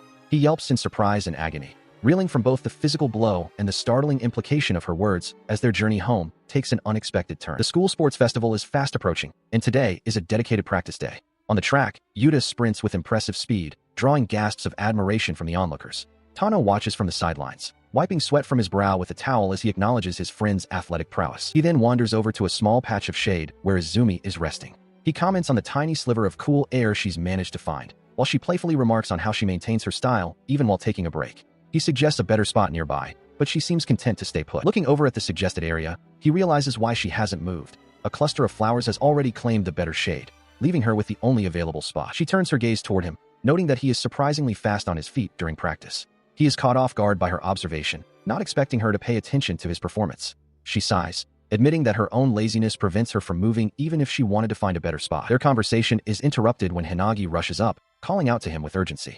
She asks if he has a moment to discuss a relay between teams. He admits that he actually enjoys running, which seems to be exactly what she wanted to hear. They delve into the details of the upcoming mixed-grade relay race, an event that apparently everyone in class had already agreed to. He is surprised by how quickly things have been decided, but seeing no reason to refuse, he officially agrees to participate in the race. His interest peaks when he hears that Ray is also joining the relay. The news causes a visible reaction, a slight twitch of surprise as he processes the fact that they will be competing in the same event. Seeing his resolve, Hinagi declares her intention to cheer for him with all her might. Even though they are on opposing teams, her enthusiasm remains undimmed as she promises to be his biggest supporter during the competition. She sits slumped against the fence, gasping for air as she tries to entice him with the prospect of a sibling showdown, mentioning that Ray is also competing, but his response is a cold, immediate refusal. She is left stunned by his bluntness as he turns his back on her, stating flatly that he has no interest in the matter, leaving her to call out his name in a desperate attempt to stop him. He continues to walk away, ignoring her pleas, while she lets out a final, comical cry for help, addressing him with a ridiculous title that echoes across the school grounds. Shortly after his departure, the school bell chimes, signaling the end of the break as students fill the hallways with their idle chatter. Amidst the noise of the school day, he walks through the corridor alone, a heavy cloud of gloom hanging over him as he sighs in frustration, questioning why he always falls into the same patterns of behavior. His mind drifts back to the past, to a time when the finish line of a race was the only thing that mattered. Back then, his older brother was the only rival he ever truly acknowledged. He vividly recalls the moment they both crossed the line, breathless and sweat-soaked, with the older boy praising his speed despite the narrow margin. He remained relentlessly optimistic even in defeat, boldly declaring that he would be the victor in their next encounter. This constant comparison to him weighs heavily on the younger boy now. While his brother excelled at everything, he saw himself as nothing more than plain and average, lacking any standout abilities whatsoever. He stares off into the distance, haunted by the echoes of past praise directed at his brother, wondering exactly when this sense of inadequacy first began to take root. He reflects on the exact moment he began to surrender his ambition, recalling a childhood where he was constantly overshadowed by his brother's effortless success. Even the well-meaning words of others felt like a consolation prize, a reminder that his best was never quite enough to bridge the gap between them. Eventually, the constant weight of comparison became too much to bear, leading him to simply walk away from the race and the expectations of others altogether. This defeatist mindset has become a permanent fixture of his character, a trait he despises but accepts as an unchangeable truth of his existence. In the present, the contrast remains stark as he encounters his brother in the school hallway. Despite his brother's excellence in all things, he bitterly muses that his only advantage lies in mundane survival skills. When his brother offers a friendly invitation to walk home together, he is paralyzed by a complex mix of fear and resentment, questioning if his hesitation stems from a fear of never being the best. Admitting to himself that the fear of comparison is the true root of his anxiety, he quickly fabricates a task he must attend to and urges his brother to go on ahead. He flees the building, his breath coming in ragged gasps as he tries to put distance between himself and the source of his insecurity. His frantic escape is cut short when his foot catches on a stray piece of equipment, sending him tumbling headlong into a chaotic heap. Lying flat on his back and staring at the ceiling, he is struck by the pathetic nature of his own actions, realizing that he has spent his life running away from every meaningful challenge. He looks up from the dirt, his vision swimming as a familiar face comes into view. Izumi leans over him, her long, light hair framing her concerned expression as she asks if he is alright. Still reeling from the impact, he manages a weak confirmation while his mind races, wondering why she is even here. She crouches beside him, her presence both a comfort and a source of mounting awkwardness. She points toward the ground, noting that the specific spot where he landed feels quite nice. A deep flush creeps up his neck as the realization hits him. She witnessed his pathetic stumble in its entirety. To his surprise, she admits to having tripped in the exact same place just days prior, even finding the experience oddly cozy. He can't help but writhe on the ground, the sheer embarrassment of the situation overwhelming him despite her attempt at solidarity. She continues her praise of the location, highlighting the warmth of the sunlight and the pleasant atmosphere. While he remains huddled and flustered, she seems entirely unbothered, finding joy in the simple comfort of the earth. Later, the two find themselves indoors, gazing out through the bars of a window. A quiet moment passes between them, their eyes meeting in a silent acknowledgement of the shared afternoon. Sitting together in the hallway, she directs his attention to a nearby fan, explaining how it catches the breeze just right. He finds himself agreeing, the tension from earlier slowly beginning to dissipate. They watch the distant figures of their classmates practicing for the upcoming sports festival. She leans back, a small, content smile playing on her lips as she remarks on how peaceful the moment feels. The tranquility is suddenly broken by Najii, who bursts into the conversation with wild fantasies about the bread-eating race. She vividly describes a sea of carbohydrates, leaving him to dryly point out that the event doesn't quite work that way. Shifting the focus back to him, Izumi inquires about his own role in the festivities. He admits with a sigh that he's been relegated to the beanbag toss, a consequence of losing a simple game of rock, paper, scissors. He sits on the concrete steps, the weight of the upcoming sports festival pressing on him. When she asks about the relay race, Tano admits his reluctance, noting that he isn't particularly fast and that the presence of his older brother only adds to the pressure.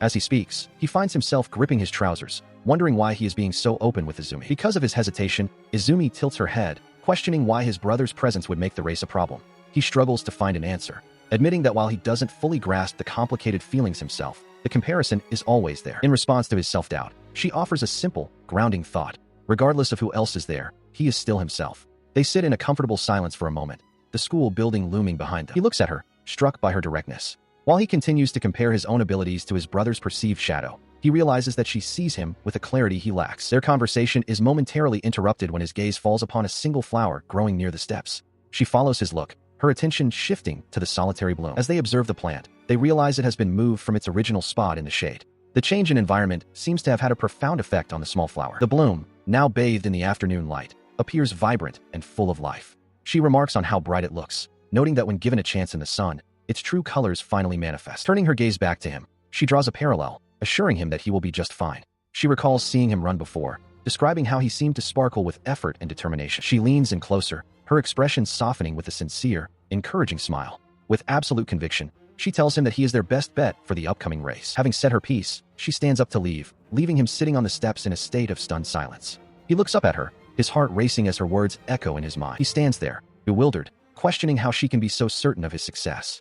He wonders why she doesn't just tell him he can't do it, struggling to understand where this unwavering faith comes from. Because of her simple, radiant smile and the weight of her words, a sudden brightness seems to envelop the moment. She looks back at him, her expression filled with a quiet, sparkling confidence that leaves him breathless. The impact of her encouragement sends him sprinting away, his heart racing with an unfamiliar, overwhelming sense of joy. He can't help but blush deeply, the sheer happiness of being believed in washing over him like a tidal wave. As he tears down the school hallway, he passes by two other students, his mind far too preoccupied with his own racing thoughts to notice them. The wind whistles past him, mirroring the frantic pace of his pulse. Moments later, he stops to catch his breath, his face flushed and damp with sweat. He tries to rationalize it, telling himself that she probably didn't mean anything special by it. Yet his chest continues to throb with a relentless, heavy beat. Despite his attempts to dismiss the feeling, her image remains burned into his mind, a constant reminder of her kindness. He finds himself wanting to trust in her belief, and, more than anything, to prove himself worthy of the expectations she has placed upon him. He clutches his chest, a look of pure confusion and intensity in his eyes as he grapples with this strange new sensation. He wonders what on earth this feeling could be, a mix of exhilaration and anxiety that he has never experienced before. Later, the official roster for the interclass relay race is posted on the bulletin board. There, under the pink team, his name is listed alongside his brother's, solidifying the challenge that lies ahead. In the quiet of the classroom, a voice rings out, urging everyone to turn their attention toward the front. The group gathers as Hoju, Hasegawa, and Hinagi reveal their borrowed cheer squad outfits, long, imposing coats that draw immediate gasps of admiration. They are all in high spirits, cheering each other on and promising to give their absolute best for the upcoming sports festival. She strikes a confident pose, demanding Tano's opinion on her new look. He tries to maintain his composure, glancing away with a faint blush while stammering that it doesn't matter, but his reaction only encourages her. She leans closer with a triumphant, smug expression, relishing the way he struggles to find his words. He is completely caught off guard, his heart racing as he stares at her, unable to look away. Nearby, Yuta can't help but tease his friend for being so blunt in the face of such beauty. Tano fidgets awkwardly, his silence speaking volumes as he tries to process the sight of Hoju in her uniform. She quickly snaps back, her face flushing a deep crimson as she rejects the suggestion of cheering for him during the relay. Despite her loud protests and claims that the idea is weird, her friends can't help but laugh at her obvious embarrassment. The day of the sports festival finally arrives at Shinmei High School. A large banner stands at the entrance, welcoming the crowds of students as they prepare for the day's competitions. Thinking back to their exchange, Tano realizes that his decision to join the relay race was driven entirely by her words. The memory of her determined face stays with him, fueling his own resolve. As the opening ceremony begins, he watches her from among the chattering crowd. Even with the festivities starting, he finds that just the sight of her is enough to make his heart pound with an intensity he can't ignore. He can feel his heart hammering against his ribs, a frantic rhythm triggered by the sight of her in that outfit.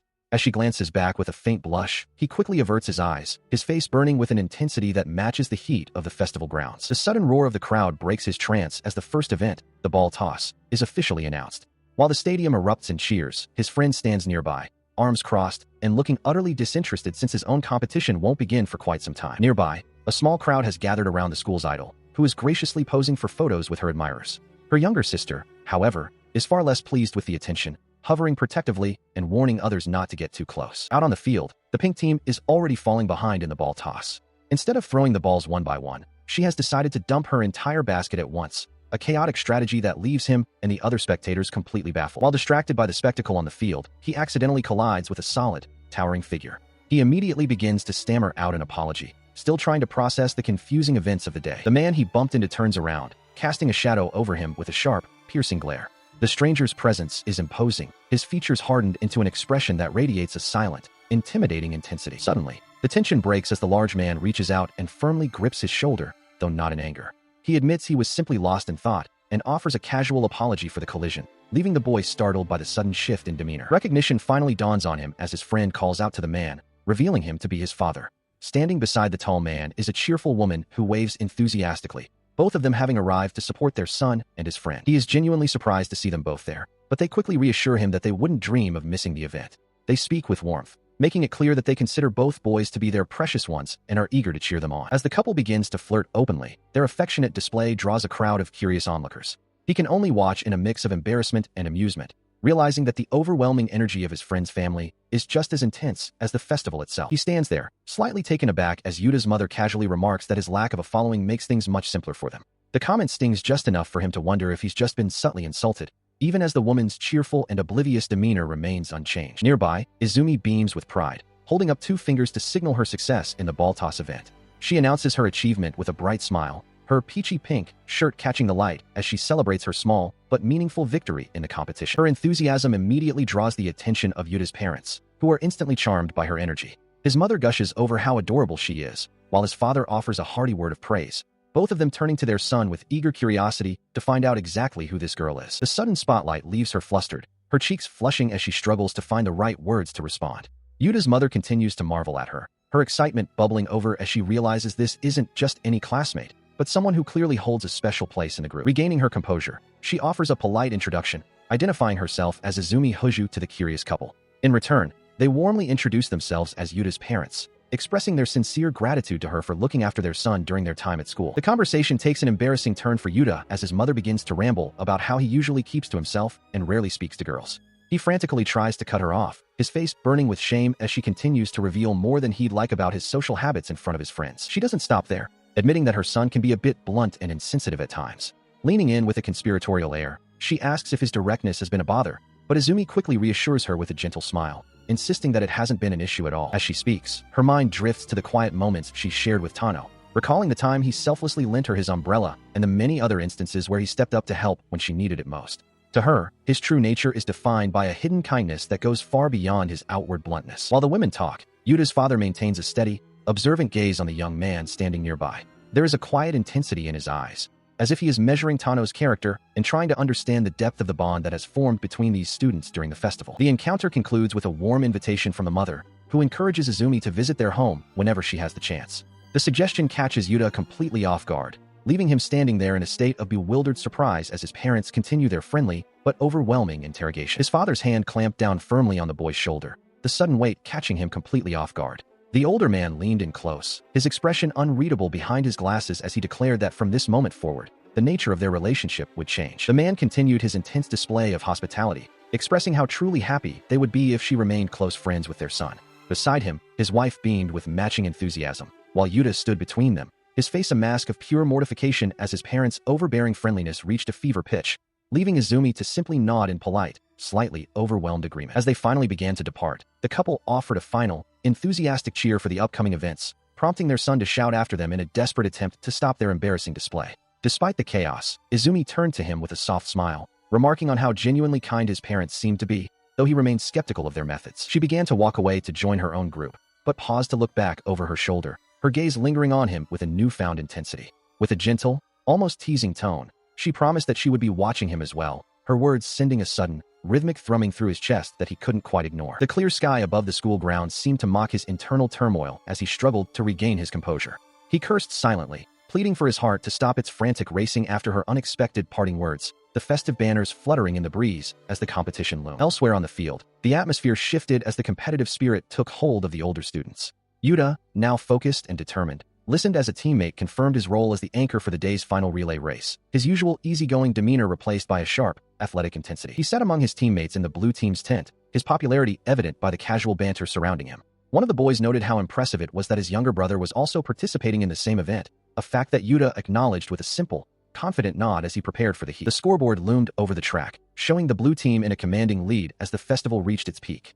His teammates discussed the upcoming race, noting that while their opponents were undefeated, it was a bold move for anyone to try and face Yuta head-on, given his current streak. Back near the starting line, the younger brother felt the weight of the challenge ahead, his face flushed with a mix of nerves and resolve. He declared his intention to win this time, his thoughts drifting back to a previous encounter that fueled his current drive to prove himself on the track. From the sidelines, Hasegawa watched the preparations with a keen eye, noting to her companion how rare it was to see her brother so genuinely fired up for a competition. Yuta himself stood ready, a fierce, competitive glint in his eyes as he admitted to being completely pumped for the race ahead, determined to maintain his undefeated status. He declares with a confident smile that he will give this race everything he has, leaving no room for doubt. As he walks away to find some water, Tano watches him go, his mind racing with questions about this sudden shift in intensity. The boy reflects on how, until very recently, his friend had always gone out of his way to avoid any direct competition between them. Now, seeing that fire in his eyes, he realizes with a start that if his rival truly gives it his all, the possibility of defeat is very real. His train of thought is shattered by a piercing scream calling his friend's name, leaving him trembling in shock. Nearby, the athlete is being frantically shaken, plunging the scene into sudden, noisy chaos. The sports festival reaches its scorching final stretch, with the announcer's voice booming over the chatter of the crowd.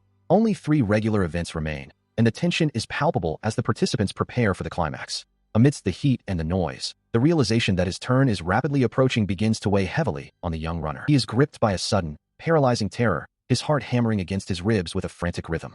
The prospect of performing in front of the entire school is overwhelming, leading him to question why he ever volunteered for such a high-pressure role. He feels like a coward, his resolve crumbling as the moment of truth draws near. Nearby, the heat has clearly taken its toll on the young woman in the pink team shirt, as she stands visibly flushed with steam practically rising from her shoulders.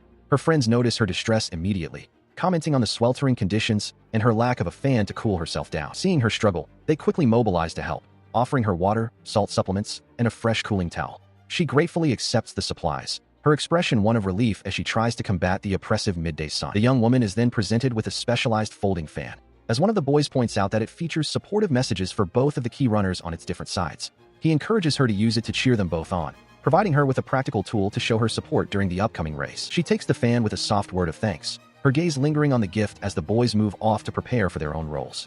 The small gesture of kindness seems to bolster her spirits amidst the chaotic energy of the festival grounds. Clutching the fan tightly, she stares at the bold lettering dedicated to the boy she is most anxious for, her eyes reflecting a quiet, intense determination.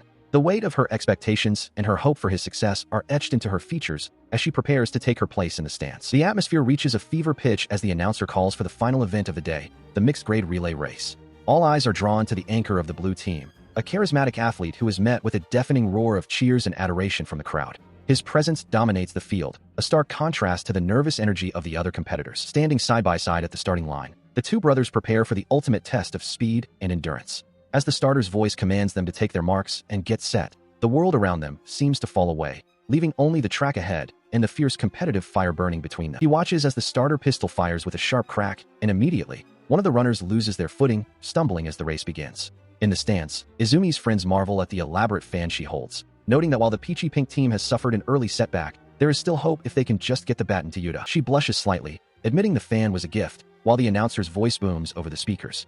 The blue team has taken a commanding lead, leaving the pink team trailing in dead last, though the stakes are clear. A victory here would secure the entire festival for the underdogs. Hearing his name called, Yuta stares ahead, his expression a mix of apprehension and resolve as the weight of the moment settles on his shoulders. He tries to play it cool when his older brother approaches, claiming he isn't nervous at all, but the lie is transparent. To his surprise, the elder Minato admits that he is actually the one feeling the pressure, contrasting himself with what he perceives as Yuta's natural composure. This admission triggers a memory for the younger boy, recalling a lifetime of standing in his brother's shadow, from childhood grades to athletic prowess. The older brother continues, confessing a long-held belief that he would eventually be overtaken by Yuta's potential. As he prepares to take his place as the anchor for the blue team, the crowd's cheers reach a fever pitch. He lets out a confident laugh, asserting that today won't be the day he loses, driven by a desire to remain a brother worthy of admiration. The transition is seamless as the baton finally reaches his outstretched hand, and he takes off like a shot, the spectators screaming his name in a frenzy of excitement. Watching that powerful stride, Yuta reflects on how his brother has always been his ultimate role model, his greatest source of pride, and his most daunting rival. It is this very perfection that haunts him. The fear of being measured against such an insurmountable standard is what truly makes his heart race with dread. He reflects on the crushing weight of the gap between himself and his brother, a distance that always seemed to whisper that he simply wasn't good enough whenever they competed. Looking toward his teammate, he realizes that Tano remains unchanged by these comparisons, a simple fact that begins to shift his own perspective. His gaze then finds Izumi in the stands, her face partially hidden behind a fan that boldly declares her unwavering support for him. This sight ignites something within him, and with a sudden, explosive burst of energy, he slams his foot down and snatches the baton in a perfectly timed transition. The young runner surges forward, the fear that once anchored him vanishing as he tears across the track, leaving spectators and teammates alike gasping at his incredible, almost flying speed. It all comes down to this final, desperate sprint between the blue and pink anchors, a blur of motion that ends with the sharp crack of the starter's pistols signaling the finish. As the dust settles, the crowd buzzes with excitement, acknowledging that while the legendary Ray secured the win, his younger brother proved himself to be a formidable force. He stands hunched over, lungs burning and body spent, while the victorious blue team celebrates their hard-fought triumph in the distance. Despite the sting of a second-place finish, a sense of accomplishment washes over him,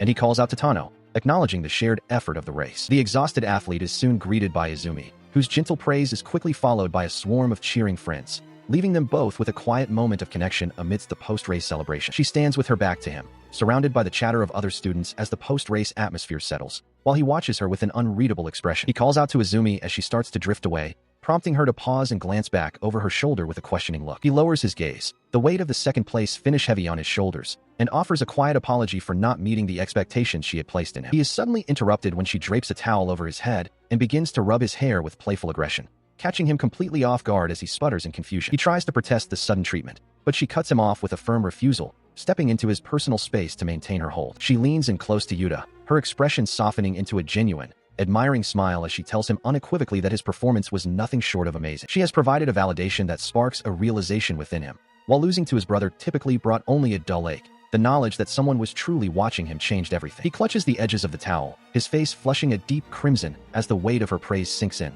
leaving him momentarily speechless. He watches as she gives him a final, encouraging pat on the shoulder before announcing her departure to rejoin the rest of their classmates. She walks away just as Ray suddenly drapes an arm over him, radiating heat and boisterous energy, while exclaiming how much he enjoyed their competitive sprint, much to the younger boy's sweaty discomfort. He remains in high spirits, draping an arm around his younger brother and dismissing any lingering tension from the race. While Yuta grumbles about his brother's excessive energy, the elder Minato simply laughs it off, suggesting they settle their rivalry properly in the future. As the laughter fades, his expression softens into a knowing gaze, finally understanding the true source of his brother's desperate effort.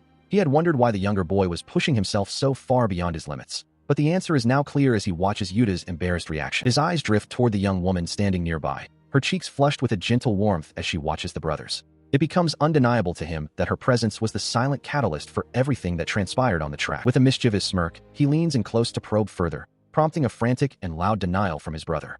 The younger Minato's face turns a deep shade of red as he tries to shout down the obvious truth, his composure completely shattered by the teasing. The school day begins under a clear sky, the modern building standing quiet before the morning rush of students fills its halls. Inside the bustling hallways, Tano calls out to his friend, but the greeting is quickly drowned out by a sudden, energetic crowd. A group of girls swarms Yuta, their voices a chaotic chorus of praise for his performance at the sports festival. They gush over how cool he looked and how he nearly beat the legendary Ray-sama, admitting they had no idea he was the younger brother of such a star. He can only stand there, overwhelmed, as Tano leans in with a mischievous smirk. His friend teases him about his sudden rise in popularity, suggesting that his big moment has finally arrived. Yuta, however, reacts with a mix of disbelief and irritation, his face flushing as he internally rejects the idea that this unwanted attention is a good thing. They continue their excited chatter, oblivious to his discomfort, as they recount how impressive he was on the track. He stares at them in utter confusion, his mind racing as he tries to process the sheer absurdity of the situation unfolding in the middle of the hallway. Just as he tries to find a way to escape, one of the girls leans in closer, her expression shifting to something more calculating. She begins to ask a follow-up question, catching him off guard and forcing him to pause in his tracks. Their true intentions quickly come to light as they bombard him with requests. One invites him to lunch just to hear more about his brother, another offers him homemade baked goods intended for Ray, and a third asks to swap contact information, explicitly mentioning she wants his brother's number as well. He feels a cold sweat break out as the realization hits him like a physical blow. Behind the friendly smiles and compliments, he sees the dark, looming shadows of their ulterior motives, confirming his worst fears about why they are suddenly so interested in him. It dawns on him that they haven't changed at all. They were simply lying in wait for the perfect opportunity to use him as a stepping stone to get closer to Ray. He had hoped things would be different in high school, but the familiar pattern of being overshadowed by his brother's fame is repeating itself once again. He is suddenly jolted from his thoughts as a shout rings out through the hall, announcing that Ray-sama is approaching. In an instant, the girls who were just surrounding him turn into a literal stampede, charging past him with frantic energy to greet the star athlete, leaving him standing alone in the wake of their departure. He walks through the school corridor, his shoulders slumped as Tano voices the harsh reality they both witnessed. Tano remarks on how pathetic it is that the girls are clearly using him as a stepping stone to reach his brother, Ray. The realization that their sudden friendliness was a facade leaves him feeling hollow, confirming his growing suspicion that all girls might be the same. As he enters the classroom, the heavy atmosphere is pierced by a familiar voice. Izumi stands there, her expression unreadable, offering a simple greeting of morning that catches him off guard. He pauses in his tracks, the word hanging in the air as he watches her walk past. A moment of hesitation grips him, forcing him to stop and process the encounter. The young man's mind races with doubt, recalling how he had actually begun to trust her recently. He looks at her with a new sense of wariness, now categorizing her as a person of interest whose motives must be questioned. Later, while seated at his desk, the sharp sound of approaching footsteps makes him tingle with anxiety. He instinctively scoots his chair away, his heart pounding as he wonders if she is truly just like the others, seeking a path to his brother. She leans in, her gaze fixed and intense, repeating her greeting with a firm morning. The sheer pressure of her stare sends a silent scream through his mind, leaving him paralyzed by her proximity. Seeing his lack of response, she doesn't back down, instead demanding to know why he didn't answer before repeating herself once more. He can only stammer in confusion, trapped by her persistence in the middle of the room. He remains caught in his own cynical thoughts, convinced that this is just another play for his brother's attention, just like always. Yet, as he looks at her, there is a flicker of something different in her eyes that challenges his bitterness. Finally, he manages to find his voice, ducking his head and muttering a shy greeting in return. Her face immediately brightens, and she chirps a cheerful confirmation, satisfied that she finally got through to him. She rewards his response with a radiant, genuine smile that seems to melt his defenses. With a soft good morning, she leaves him standing there, his previous doubts momentarily silenced by the warmth of her expression. She walks past him as he slams his head against the hallway wall, his face flushed with a mix of frustration and embarrassment. He berates himself, wondering what on earth he is doing, while her presence only seems to heighten his internal turmoil. Later, as he sits in class, the steady drone of the teacher's lecture fills the room, but his mind is far from the lesson. He sits hunched over his desk, staring blankly at his notes while the world continues around him. He begins to scrawl the word deception into his notebook, defining it as the act of deceiving people. He realizes with a sinking feeling that he has been far too careless lately, letting his guard down in ways he never intended. His thoughts spiral as he considers the possibility that her kindness is merely a calculated move to use him, much like others have done in the past. He warns himself to be more vigilant, yet a small, nagging part of him wonders if she truly is different. When the lunch bell rings, he brushes off a friendly greeting from Tano, claiming he has other matters to attend to. A heavy cloud of guilt and gloom hangs over him as he retreats into his own thoughts, feeling increasingly isolated from his peers. Suddenly, he notices a small, brightly wrapped soda candy placed gently on his desk.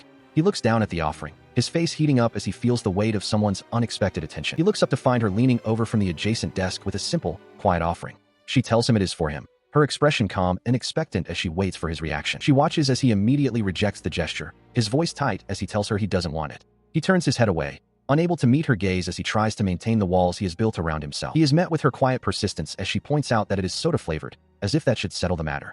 When he sharply asks what that has to do with anything, she simply observes that he always seems happiest when he has something soda-flavored, a detail that catches him completely off guard. She observes his sudden jolt of surprise as he realizes how closely she has been watching him.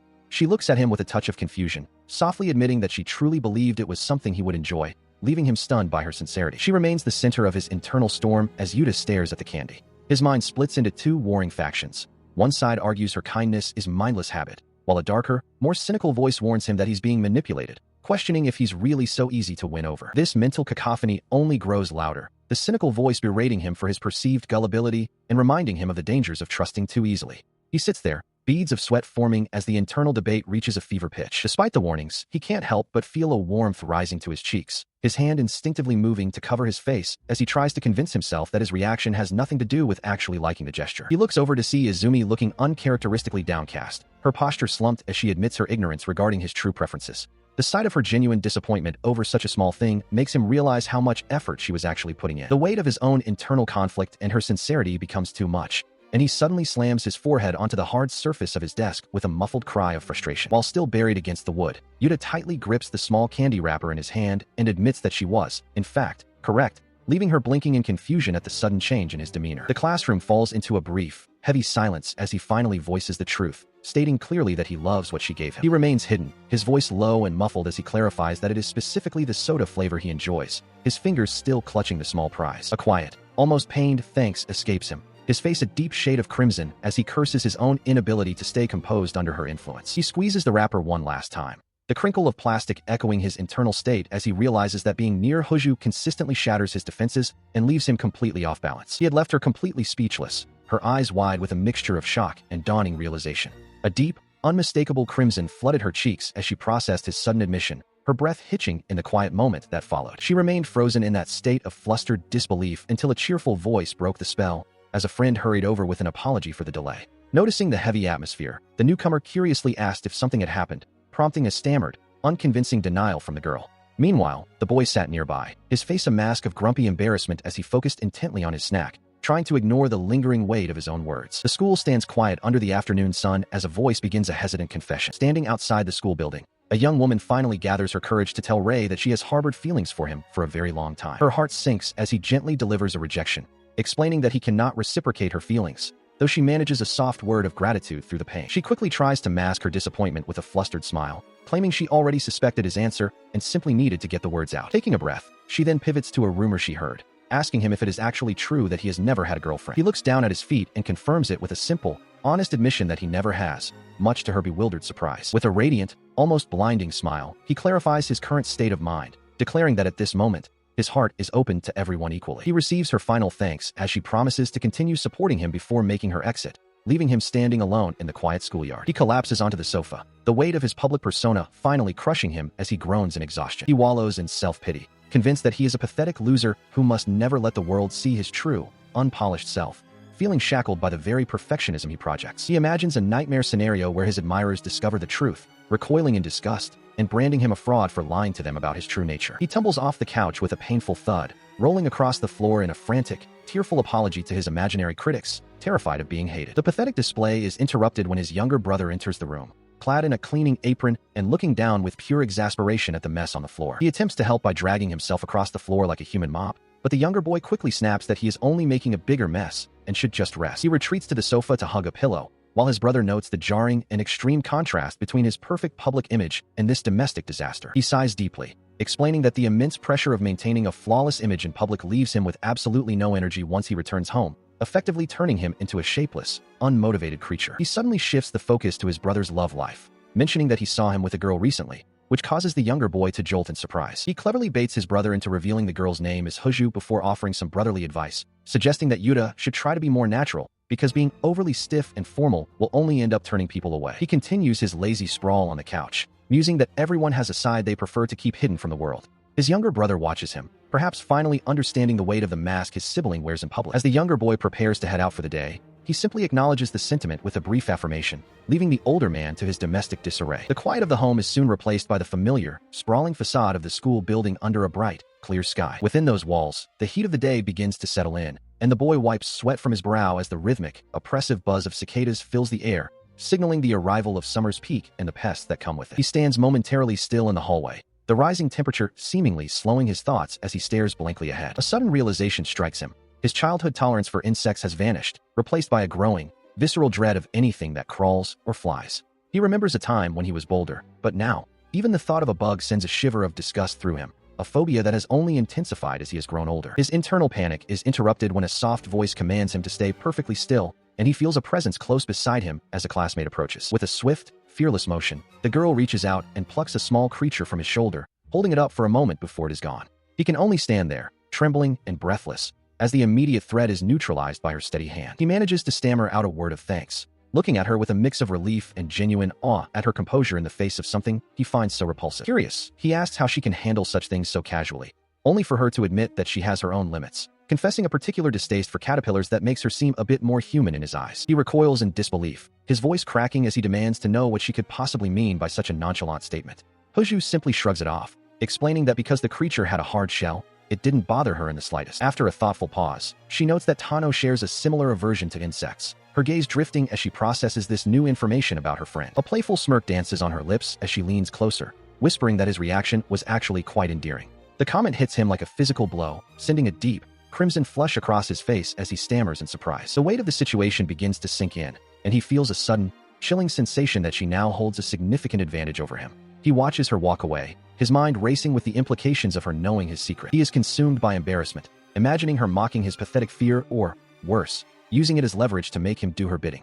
In this moment of panic, the cryptic warnings his brother once gave him finally begin to make sense. Desperate to regain some dignity, he pleads with her to simply forget what she saw, but she flatly refuses. She crouches down to his level, her expression softening as she admits that she has no intention of forgetting this new side of him she's discovered. Resting her chin on her hands, she gazes at him with a look of genuine warmth, confessing that knowing this secret actually brings her a sense of happiness. A heavy silence falls between them in the quiet school corridor, the air thick with the unspoken tension of their shared moment. He finally breaks the quiet, his voice low as he asks what she intends to do with this newfound knowledge. Unbeknownst to them, a pair of classmates watch from the doorway, wondering if they should interrupt the intimate scene. The heavy, rhythmic tolling of the school bell suddenly echoes through the halls, signaling the end of their private encounter and the start of the next period. He reflects on the recent encounter, feeling a bit frustrated by how composed she always seems.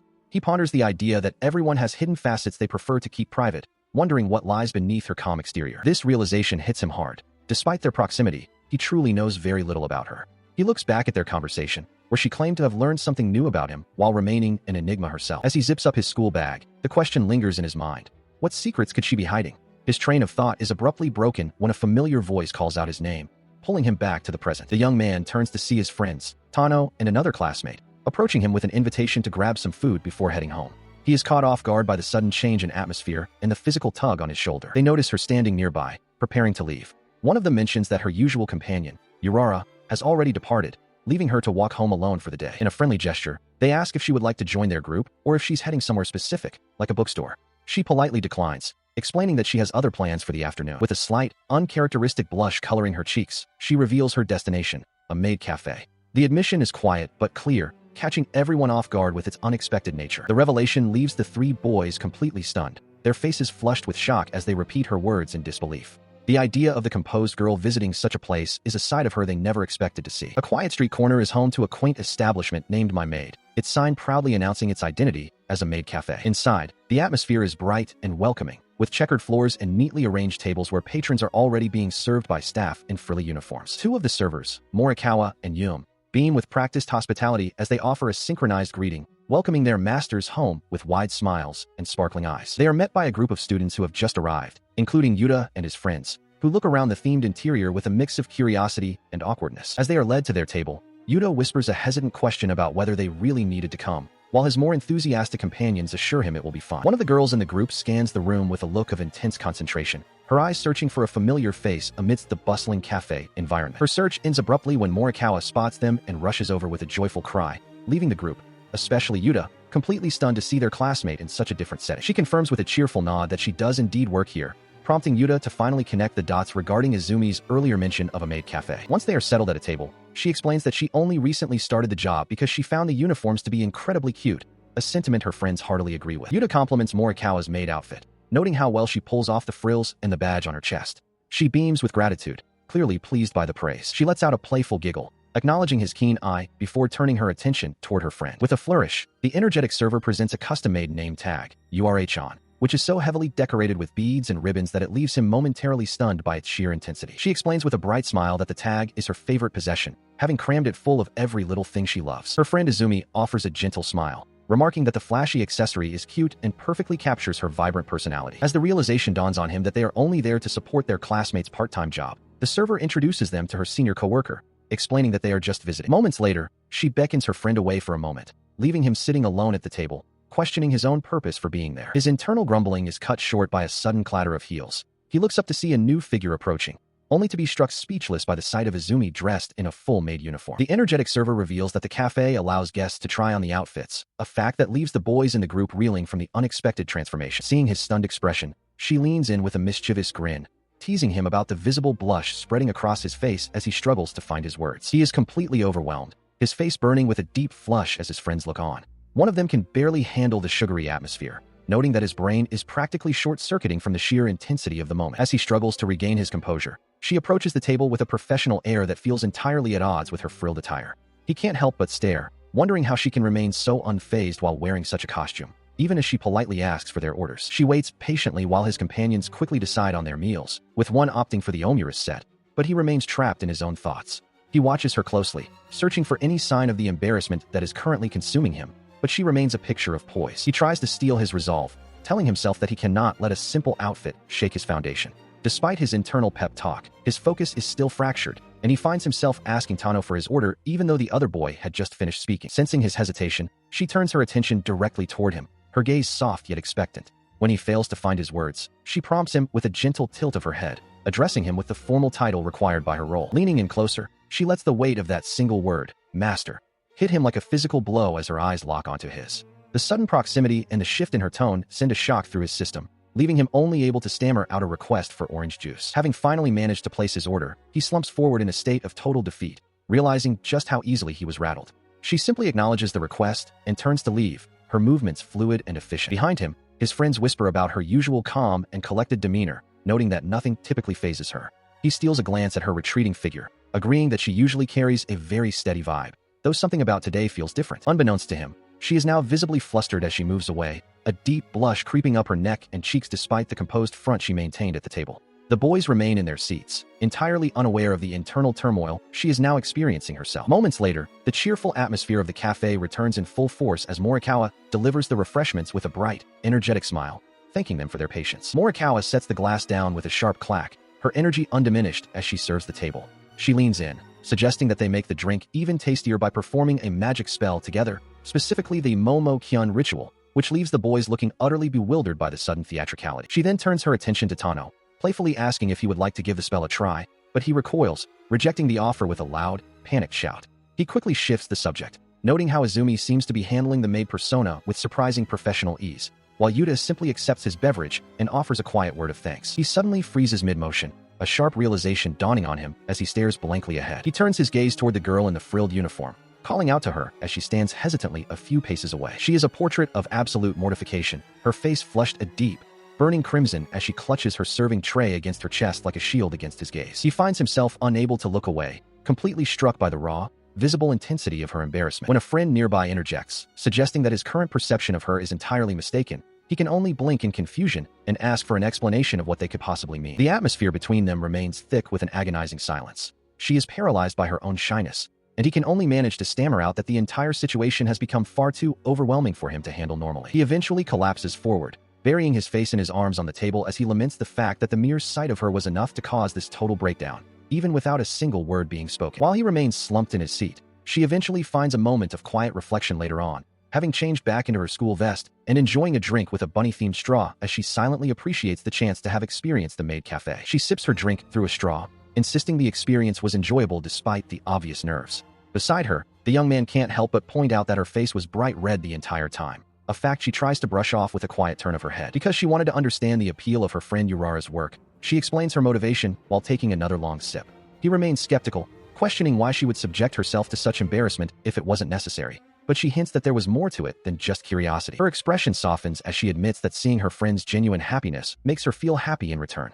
The memory of the cheerful maid's radiant smile seems to justify all the awkwardness she endured. This selfless logic leaves him staring blankly, privately labeling her a complete weirdo for her roundabout way of thinking. She remains lost in her own thoughts, seemingly unbothered by his silent judgment. Watching him label her a weirdo, she lets her gaze drift as she considers the group dynamic, noting the connection between her friends. She begins to voice a lingering observation, her tone shifting towards something more inquisitive as she reflects on the bonds she's witnessed. She finally asks him directly how long he and Morikawa have been so close, admitting that she is starting to understand the nature of their bond. The atmosphere in the booth grows slightly more serious as she probes into their history, seeking to confirm her suspicions. This curiosity stems from a memory of a chaotic moment when a sudden crash echoed through the hall, sending items rolling and scattering across the floor. Amidst the concern of bystanders asking if she was all right and the discovery of a lost name tag, the girl had apologized profusely for the collision, her voice trembling with regret. In that moment, the distressed maid had been devastated, lamenting the hard work that had seemingly gone to waste while her friend tried to reassure her. Her colleagues had rushed to her side, offering comfort and asking if she was okay as she struggled with the weight of the mishap. Flustered and apologetic, the girl had bowed repeatedly, her face a mask of worry as she tried to make amends for the accident. Despite the reassurances from those around her that it was fine, her distress was palpable, leaving a lasting impression on those watching. As the memory fades, her attention returns to the boy sitting across from her, her eyes filled with a newfound clarity. The pieces of the puzzle are starting to fit together, and her expression suggests she has reached a significant conclusion about the people around her. Yuta struggles under the weight of a heavy box filled with materials, his breath hitching as he navigates the hallway. As he passes the staff room, his eyes catch a glimpse of Morikawa, who sits slumped over a table, the usual spark of energy completely drained from her posture. He recalls how she has been in this state ever since the maid cafe incident, her spirit seemingly crushed by the weight of whatever transpired. The vibrant girl he knew has been replaced by a shadow of her former self, lost in a fog of dejection. Seeing the tears welling in her eyes, he confirms his fears. She is profoundly depressed. The sight of her silent suffering weighs heavily on him as he continues down the hall. Later, he arrives at the home economics room, only to be greeted by a sudden, sharp clatter from within. He pauses, reflecting on how Morikawa had poured her entire heart into her work, only for the situation to explode in her face, leaving her devastated. Stepping into the dim, quiet room, he freezes at the sight of a mysterious, shrouded figure sitting perfectly still in the corner. A chill runs down his spine as he hears a faint rustling, his mind racing with the irrational fear that a ghost might be haunting the school halls. Suddenly, the shroud slips away to reveal a face, but the shock is so abrupt that he lets out a piercing, terrified scream that echoes through the empty room. He stumbles back in a blind panic, only to realize that the specter is actually Tano, who stares back at him with a blank, unbothered expression while still partially draped in the white cloth. She calmly explains that she is in the middle of crafting a new name tag for Urara, her hands moving with practiced precision as she cuts through the fabric. When she mentions that one must first communicate with the cloth to achieve the best results, he can only look on in bewilderment at her bizarrely spiritual approach to sewing. Looking over the assortment of ribbons and materials spread across the workstation, she notes that she went out to purchase everything immediately after school ended, determined to finish the task she set for herself. She explains that lately, Urara has been feeling down, and seeing her force a smile made her want to take action. Yuta listens intently as she reveals her selfless motivation. After hearing her explanation, he decides it's time to head home, wishing her the best of luck with the project. She remains focused on her work, a determined but slightly frustrated expression on her face as she handles the scissors. He walks down the quiet school hallway, the sound of his footsteps echoing as he convinces himself that his presence is no longer required. Suddenly, a series of clumsy sounds from the room behind him makes him pause. He looks back to see her struggling immensely with the fabric, her movements awkward and uncoordinated.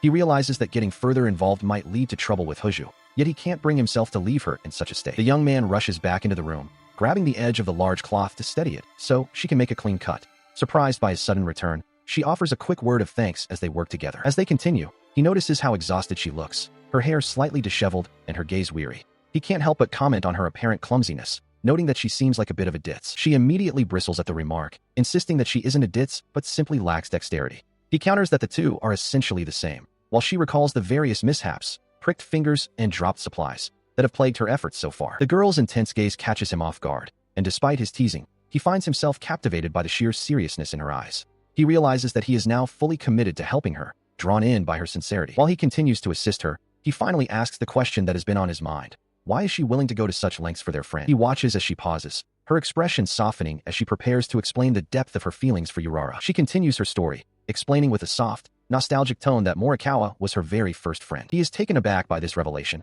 questioning if Morikawa was truly her first friend, while she notes that Morikawa likely doesn't even realize the profound impact she had. In a memory of their school days, Morikawa greets her warmly in the morning. She reflects on how Morikawa spoke to her so openly and treated her like anyone else, which brought her immense happiness. She recalls how Morikawa taught her about fashion and accessories, filling a void since she had no one else to talk to in class. Listening to this, he realizes that Morikawa understands her better than most, as people often claim she is hard to read. She looks on with a soft smile, expressing that Morikawa is a precious friend who makes her world feel larger, and because of this, she is determined to do something special for her now. He watches her work with the scissors, struck by the realization that he has never heard her speak with such openness or passion before. She admits that she used to think she didn't care much about others, often being seen as easygoing or detached, almost like an alien in her own world. As they sit together, he contemplates how she is far more complex and different than the person he initially thought she was. Later, in the quiet of the school locker room, a gift bag addressed to him sits waiting inside his locker. His friends notice the gift and immediately begin teasing him about his sudden peak in popularity,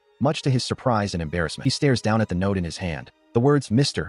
Popular ringing in his ears with a heavy dose of irony. The message is clear. The gift wasn't a gesture of affection for him, but a blatant bribe to obtain his brother Ray's phone number. Infuriated by the ulterior motive, he stomps away from his classmates, the sound of his heavy footsteps echoing as he violently rips the paper to shreds. His friends can only watch in silence, noting how truly terrifying he looks when his patience is pushed to its limit. As he marches down the hall, a silent tirade boils over regarding the insincerity of the gesture.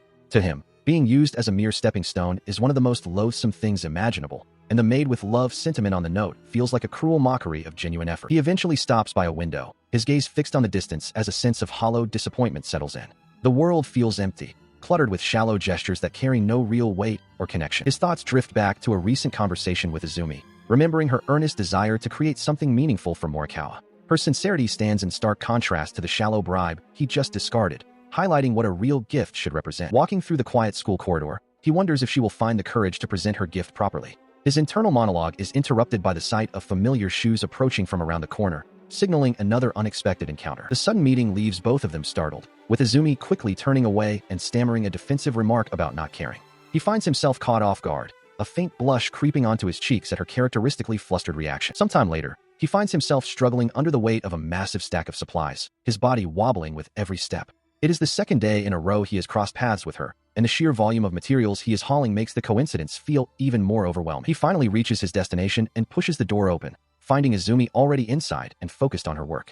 Tano is there as well, looking up in surprise as the burdened runner enters the room with a heavy thud of his cargo. Setting down a specific book on classic literature, he questions what she is still working on, noticing the unfinished name tags on the table. She offers a brief thanks for the delivery, though the atmosphere remains thick with the quiet tension of their shared task. He watches as she explains her creative process, her face flushed with a mix of concentration and excitement. She mentions her desire to make the project even cuter than originally planned, prompting a curious hum from him as he notices the pile of materials she has gathered. Because she knows Urara has a fondness for all things adorable, she decided to go above and beyond.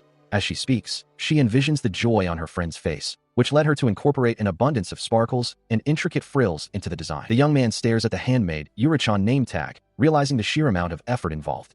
She sighs, admitting that even a full day of labor hasn't been quite enough to finish, leaving him struck by her unwavering dedication to the task. He compares her genuine effort to the manipulative tactics of others he has encountered recently.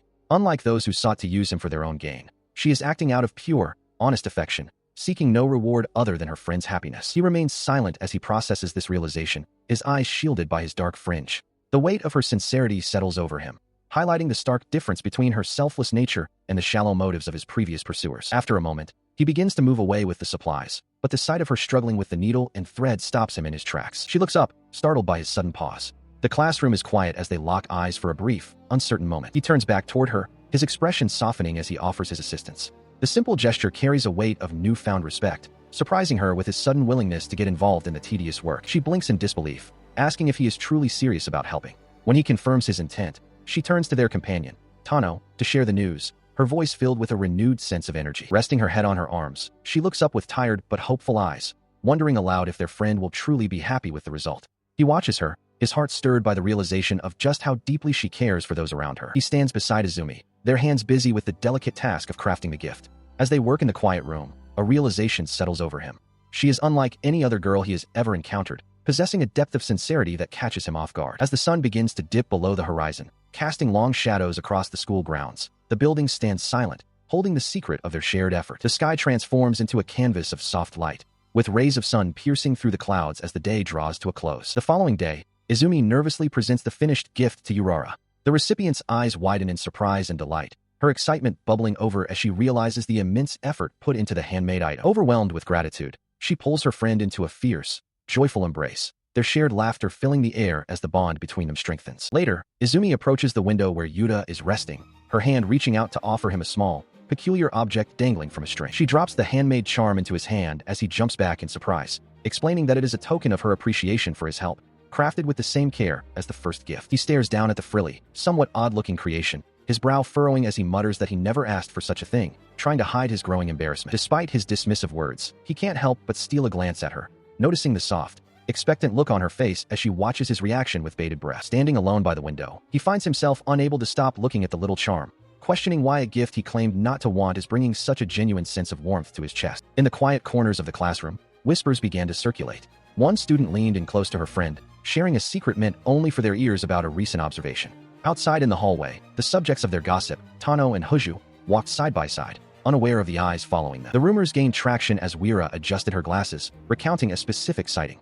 She claimed to have seen the pair looking remarkably cheerful while together in the sewing room. a detail that sent a ripple of excitement through those listening. This revelation hit the group like a physical shock. Takuya and Yuta sat frozen at their desks, their faces masks of pure disbelief as they processed the idea of the two being so close. Amidst the hushed speculation, Hinagi arrived with her usual boundless energy, offering a bright morning greeting.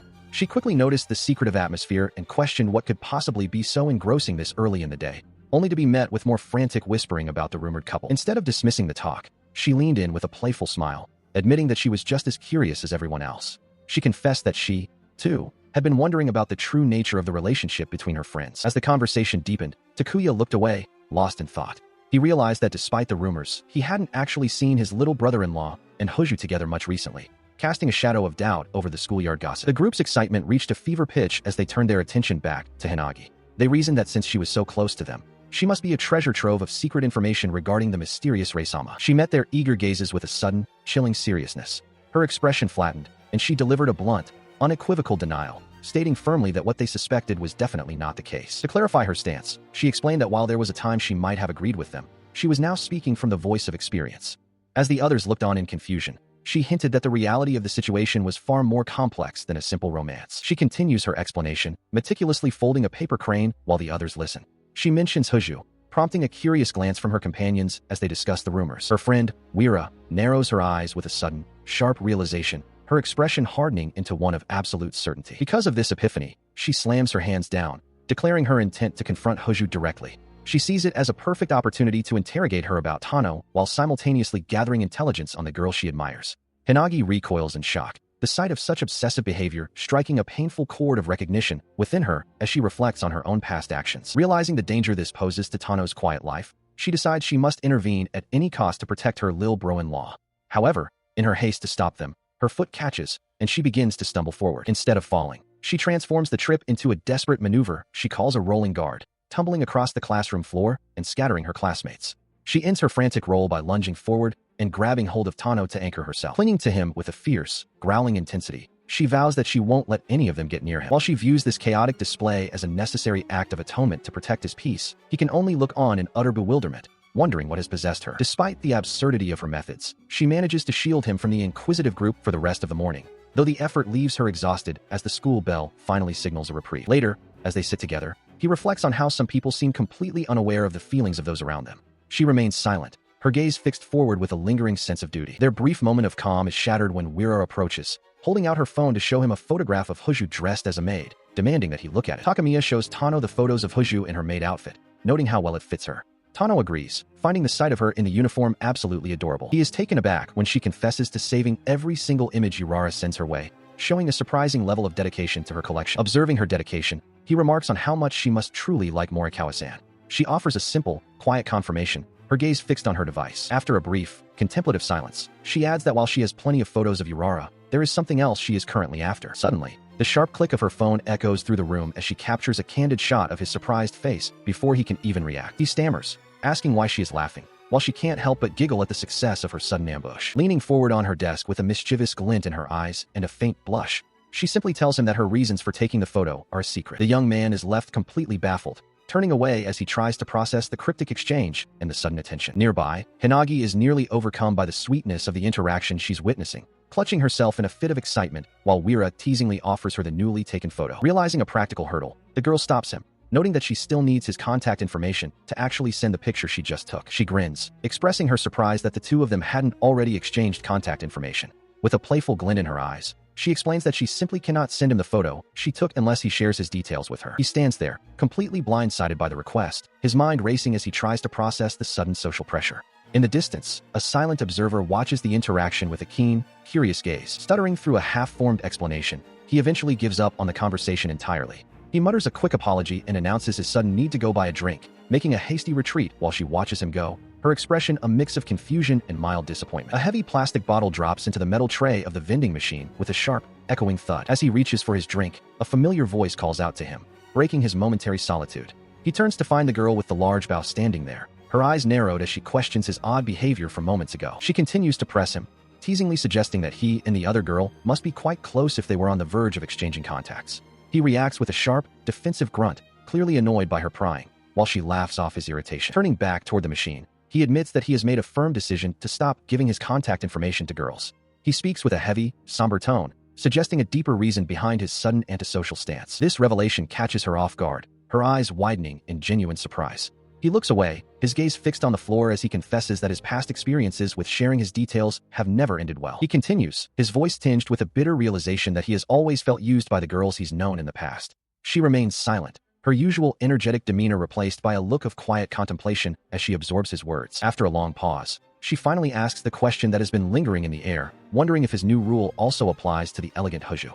He remains silent, the mention of her name casting a long shadow over his thoughts. Standing by the vending machine with Takamiya, the young man's grip tightens around his drink until the plastic buckles.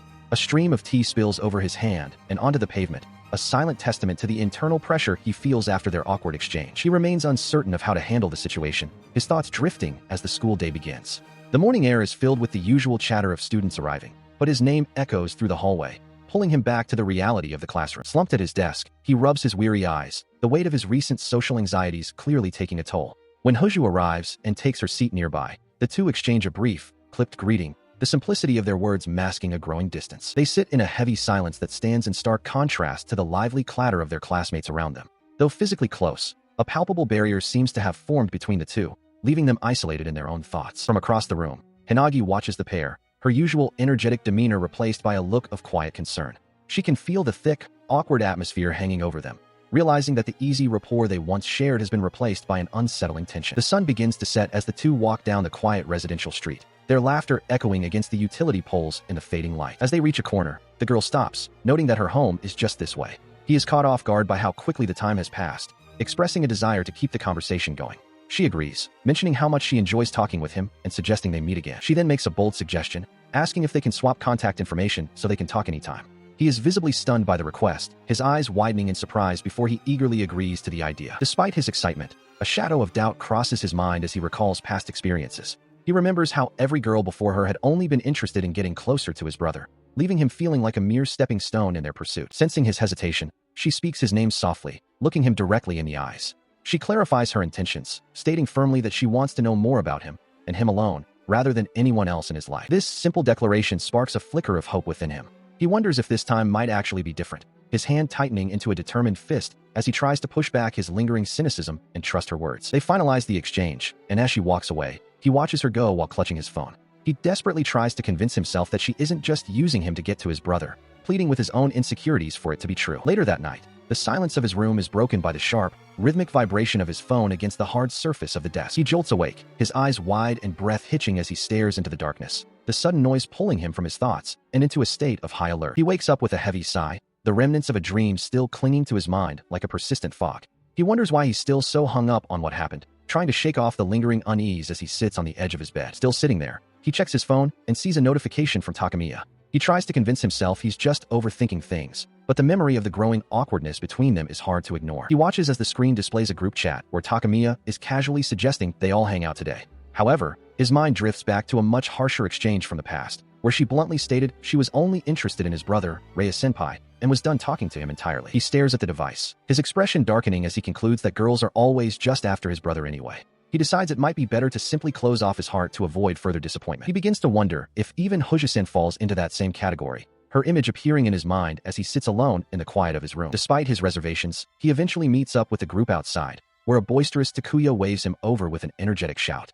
Takamiya stands nearby, her expression unreadable as the trio gathers in the bright daylight. Takuya leans in, questioning Takamiya about the sudden invitation, noting that she usually isn't the type to plan things ahead of time. She merely offers a knowing smirk, leaving the true motive behind the outing a mystery. The energetic youth leads the way as they begin to walk through the crowded streets, eagerly asking where they are headed, his excitement contrasting sharply with the quiet atmosphere surrounding the other two. He follows a few paces behind, still trapped in his own head and unable to shake the feeling that he doesn't really want to be there. Takuya notices his distance and calls out to him, but the words barely register. The trio eventually arrives at a bowling alley, where the clatter of pins fills the air. While his friend is in high spirits, he finds himself struggling with the sheer weight of a bowling ball, his physical exertion mirroring the emotional burden he's been carrying all morning. He is still reeling from the skating session, his face flushed with embarrassment as Takuya laughs at his lack of skill. Despite the fun they had, the sting of being called out for sucking at skating makes him snap back, insisting it was only his first time. Having agreed to the plan, he offers a quiet, distracted confirmation while Takuya suggests they relax for a bit before finding something to eat.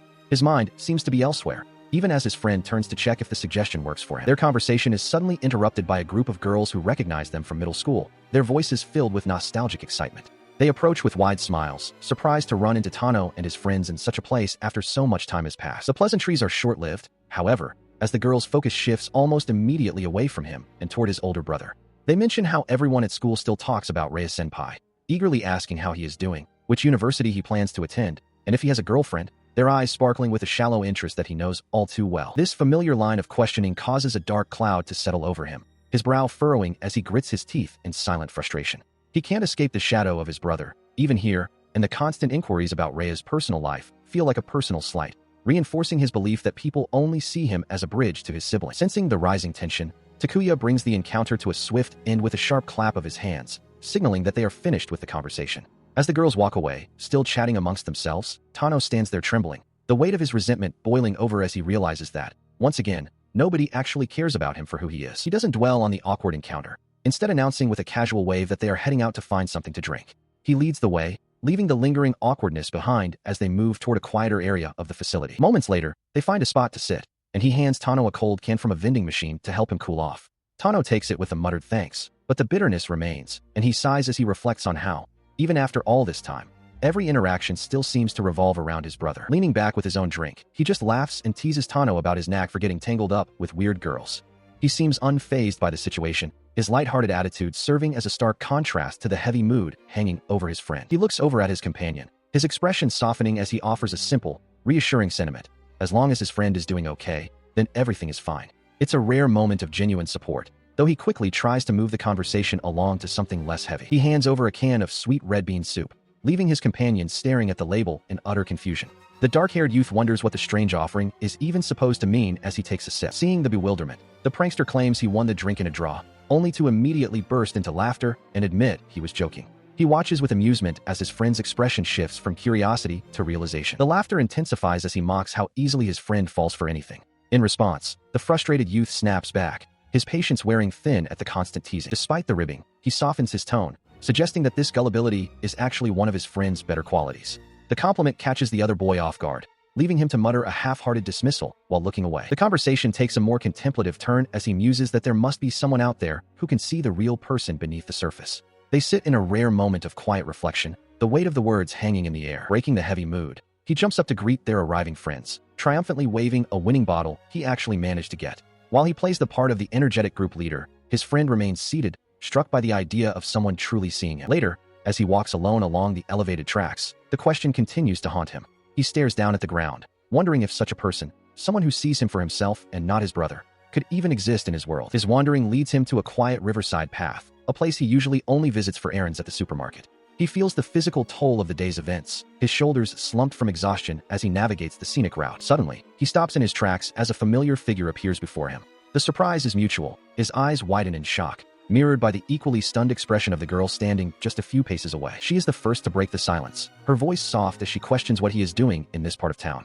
They stand facing each other under the fading light, an unexpected encounter at the end of a long day. She sits beside him on the grassy bank, explaining that her home is nearby, and she was simply out on a quick errand. After her brief explanation, a heavy silence settles between them as they watch the river flow past, neither quite knowing what to say next. He clenches his hand against the grass, overwhelmed by a sudden wave of awkwardness and wondering how he ever managed to speak to her so easily before. The tension is suddenly broken when she points excitedly toward the sky, urging him to look at something she spotted. They begin debating the shapes in the clouds, with her insisting one looks like a dog while he argues it resembles a cat. In the heat of the moment, their heads lean close together, causing him to recoil in a sudden, flustered jolt. Seeing his reaction, she lets out a genuine laugh, pleased that she managed to brighten his mood, while he watches her with a softened, curious expression. Her expression turns more serious as she admits she has been worried about him lately, noting that he seemed to be feeling down. When he asks who she could possibly be worried about, she looks him directly in the eye and clarifies that there is no one else she would be concerned for but him, leaving him stunned into silence. He reflects on how she seems to care for him just as much as his other friends do,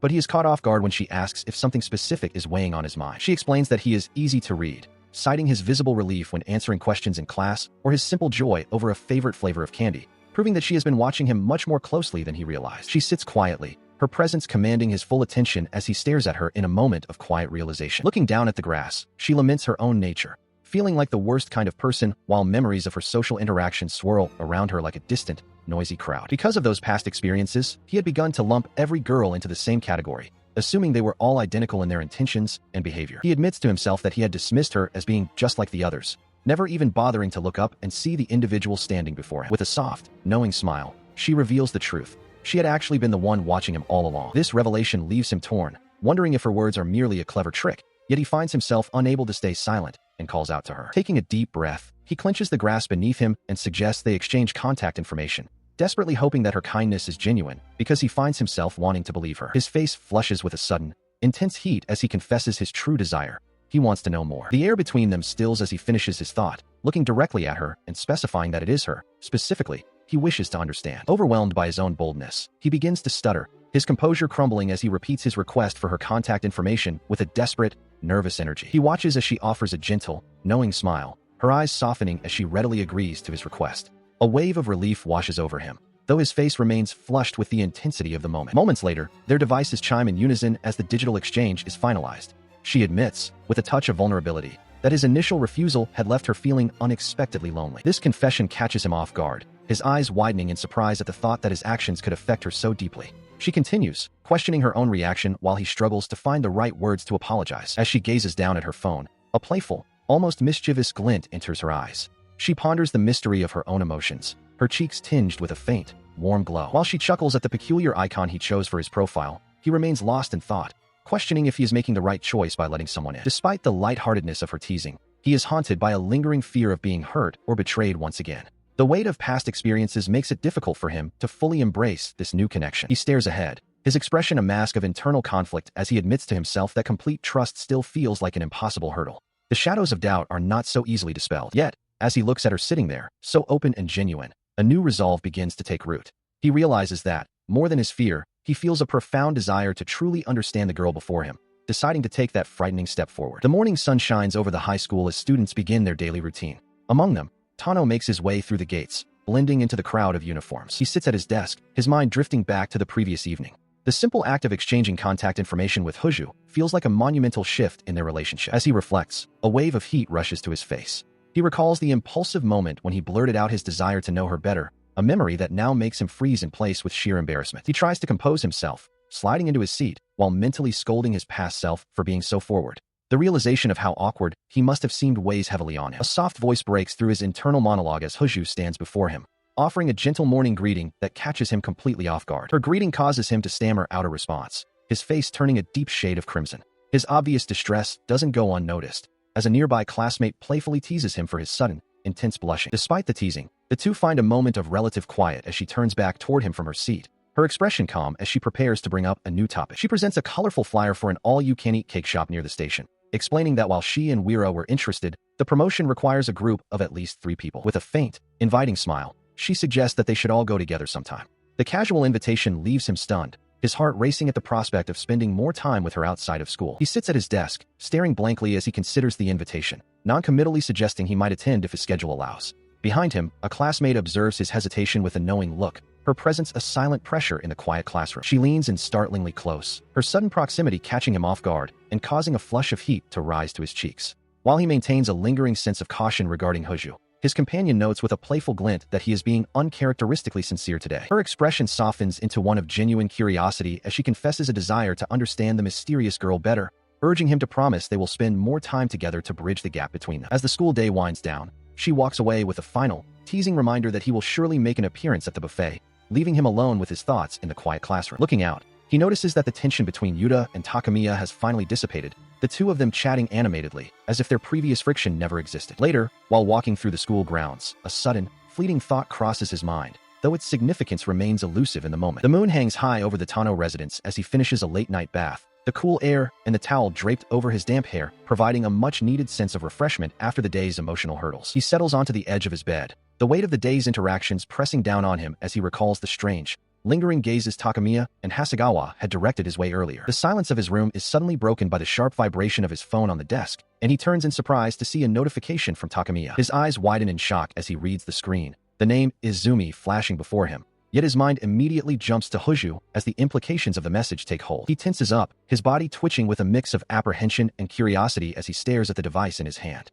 Despite his initial hesitation and the internal alarm bells ringing, he decides to face whatever message Takamiya has sent, bracing himself for the unknown. The screen illuminates with a photograph from Izumi, showing a round, incredibly fluffy creature that looks more like a tanuki than a typical pet. Confused by the random image, he asks for clarification, only to be told it's a new canine friend she just met. He can't help but doubt the classification, certain the animal's features lean more toward the wild than the domestic. The notifications continue to chime incessantly as more photos of the creature flood his inbox. He eventually snaps, questioning the sheer volume of images and warning her about the etiquette of photographing other people's pets, though she casually dismisses his concern by mentioning the owner's permission. His anxiety spikes as the conversation shifts toward Hoju, with Takamiya bombarding him with pointed questions about her preferences and home life. He stares at the screen, his face shadowed by a growing sense of dread as he tries to decipher her true intentions behind this sudden interrogation. A new message vibrates against his palm, a simple inquiry into his current activities that feels far more loaded than it should. Sitting alone on his bed, he finds himself paralyzed by the mundane question, his mind racing to find a response that doesn't sound awkward or overly revealing.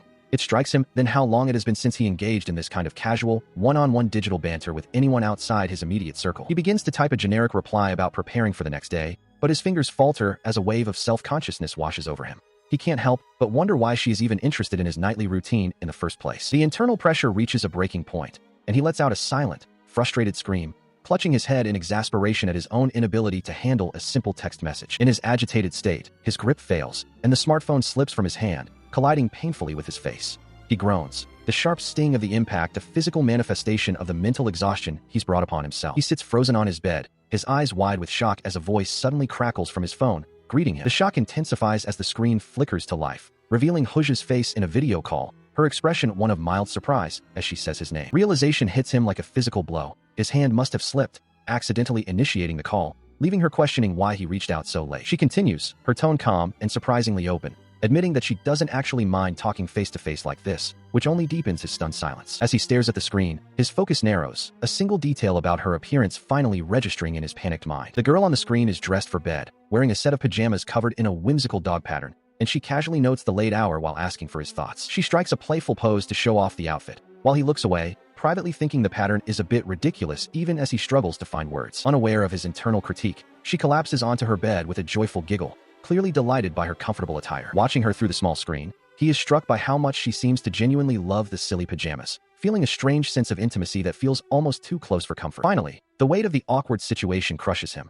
and he slumps over in his room, agonizing over whether he should try to be clever or simply find a way to end the call. He listens as she nestles into her bed, her voice soft through the receiver. She remarks on how pleasant it is to speak like this, away from the watchful eyes and structured environment of their school. In response, he stares at his own device in the quiet of his room, admitting that hearing her voice in such a private setting feels undeniably strange. She finds his honesty peculiar, her eyes reflecting a playful curiosity before the connection abruptly ends, leaving him staring at the darkened screen in confusion. He lets out a heavy sigh, slumping onto the edge of his bed while muttering that she is the one who is truly difficult to understand. As he sits in the silence, he realizes how little he actually knows about her, yet his heart skips when she asks if she might reach out to him again in the future. He gives a hesitant, blushing affirmation, unable to hide his flustered state as he looks away from the phone. After the interaction concludes, he remains seated on the floor, questioning the motives behind her sudden desire to contact him. He begins to whisper her name to the empty room, but the words catch in his throat as he realizes the weight of their growing connection. Meanwhile, she has already drifted into a peaceful sleep, her face serene against the floral patterns of her bedding. Back in his room, he is left wide-eyed and trembling with nervous energy, staring at the device that brought them together as the night deepens over the quiet neighborhood. A desperate plea echoes through the hallway as Morikawa, her eyes brimming with tears, clings to Izumi. She begs her friend for help, her voice cracking as she implores the other girl to teach her how to study before it's too late. Watching the scene unfold from a short distance, he observes the girl's distress with a mix of concern and awkwardness. She continues her lament, realizing with a jolt of panic that at her current pace, she is destined for the dreaded remedial classes. The calendar has turned to July, and with the heat of summer comes the cold reality of final exam season. Inside the bustling school, students scramble to prepare, the weight of the upcoming tests hanging heavy in the air. He finds himself paralyzed by the sheer scale of his own ambitions, staring blankly as he mentally tallies a summer schedule packed with beach trips, camping, and festivals, all while working 5 days a week. Beside him, the weight of academic failure causes Morikawa to slump over, her spirit seemingly broken by the mounting pressure. Their gloomy atmosphere is interrupted by the arrival of Takuya and a calm classmate with a bowl cut. Takuya, ever the observant one, asks if Morikawa's grades are truly that dire, prompting her to admit that the prospect of failing and being stuck in remedial classes is a nightmare she desperately wants to avoid. He then turns his mischievous gaze toward Tano, bluntly stating that the boy looks just as doomed as their friend. Tano snaps back in defensive denial, but his protest is cut short when Takuya gestures toward the quiet student behind them, suggesting they have a secret weapon in their midst. To prove his point, the energetic boy holds up a graded paper, revealing a dismal score of 5 out of 50 that belongs to Tano. The embarrassed student quickly tries to justify the failure, claiming he was caught off guard by a quiz he didn't even know was happening. Seeing an opportunity to help his struggling peers, the boy with the bowl cut raises a finger as a bright idea takes hold. He speaks up, his voice calm and reassuring amidst the chaos of their academic anxiety. He proposes that they all form a study group together, a suggestion that immediately lights up the room with a sense of hope. While the others cheer at the prospect of mutual support, Tano and Morikawa share a quiet moment of profound relief, their fears of summer school finally beginning to fade. He suggests they find a relaxing place to study on their next day off, but the library is currently closed for renovations. The group considers their options, eventually settling on a plan that catches everyone by surprise. Following his lead, Tano finds himself standing before a grand, modern residence, questioning how he ended up in this situation as the sheer scale of the house leaves him momentarily stunned. He recalls the conversation from earlier, where the group's momentum simply carried him along until the decision was made to meet at Hoju's home. The realization of where he is makes his heart race with a strange, nervous energy. Looking up at the impressive structure, he wonders about the kind of life Hoju leads in such a place. It is undeniably a beautiful home, far more elegant than he had imagined. Having arrived 30 minutes before the scheduled meeting time, he contemplates wandering off to kill time. However, his internal debate is cut short when a familiar voice calls out his name. His wait is interrupted as she approaches the gate, carrying a plastic bag filled with groceries, and offers a warm welcome. Noticing his early arrival, she greets him with a gentle smile as he stands there, slightly flustered. Leading him inside, she explains that the house is empty today and encourages him to relax and skip the formalities. He follows her through the entryway, offering a polite apology for the intrusion. She excitedly reveals the snacks she purchased for the group to share, her eyes sparkling with anticipation. He watches her, curious about why she was out running errands just as the study session was about to begin. With a playful smirk, she teases him, asking if his primary interest is the food rather than the books. He quickly counters, reminding her of their academic purpose, though her lighthearted mood is infectious. She points him toward the living room, instructing him to make himself at home while she prepares. He offers a quiet word of thanks, moving deeper into the quiet house as the study session begins. She had left him alone for a moment, allowing him to take in the surroundings. His eyes drifted to a collection of trophies lined up on a shelf, and he wondered if they all belonged to her. He marveled at the neatness of the display, speculating that she must have taken lessons to earn such accolades. He then noticed a large storage bin overflowing with snacks, finding the sheer size of the container a bit overwhelming for a simple snack box. She returned to the room, apologizing for the delay and explaining that she needed to retrieve something from that very bin. She began rummaging through the container, confirming his suspicion about its contents. She gestured toward the furniture, inviting him to take a seat on the sofa, to which he sheepishly agreed. He settled onto the couch, looking around the room and admitting to himself that he couldn't even begin to imagine the reality of her daily life. She soon approached with a tray, setting down a drink and some treats while offering another apology for the wait. Despite the grandeur of the house, he realized that her living space felt surprisingly grounded. He offered his thanks as she modestly downplayed the gesture, claiming it was nothing special. She then presented a peculiar snack called Choco Panic, featuring a cartoon crab, and asked if he found it cute, leaving him utterly baffled by the strange, panic-inducing treat. She holds out a small, decorative dish, explaining that it was a souvenir from her very first family trip back in elementary school. As she recalls the moment, a younger version of herself stands before a shop display, wanting the item but unable to find the words to ask for it.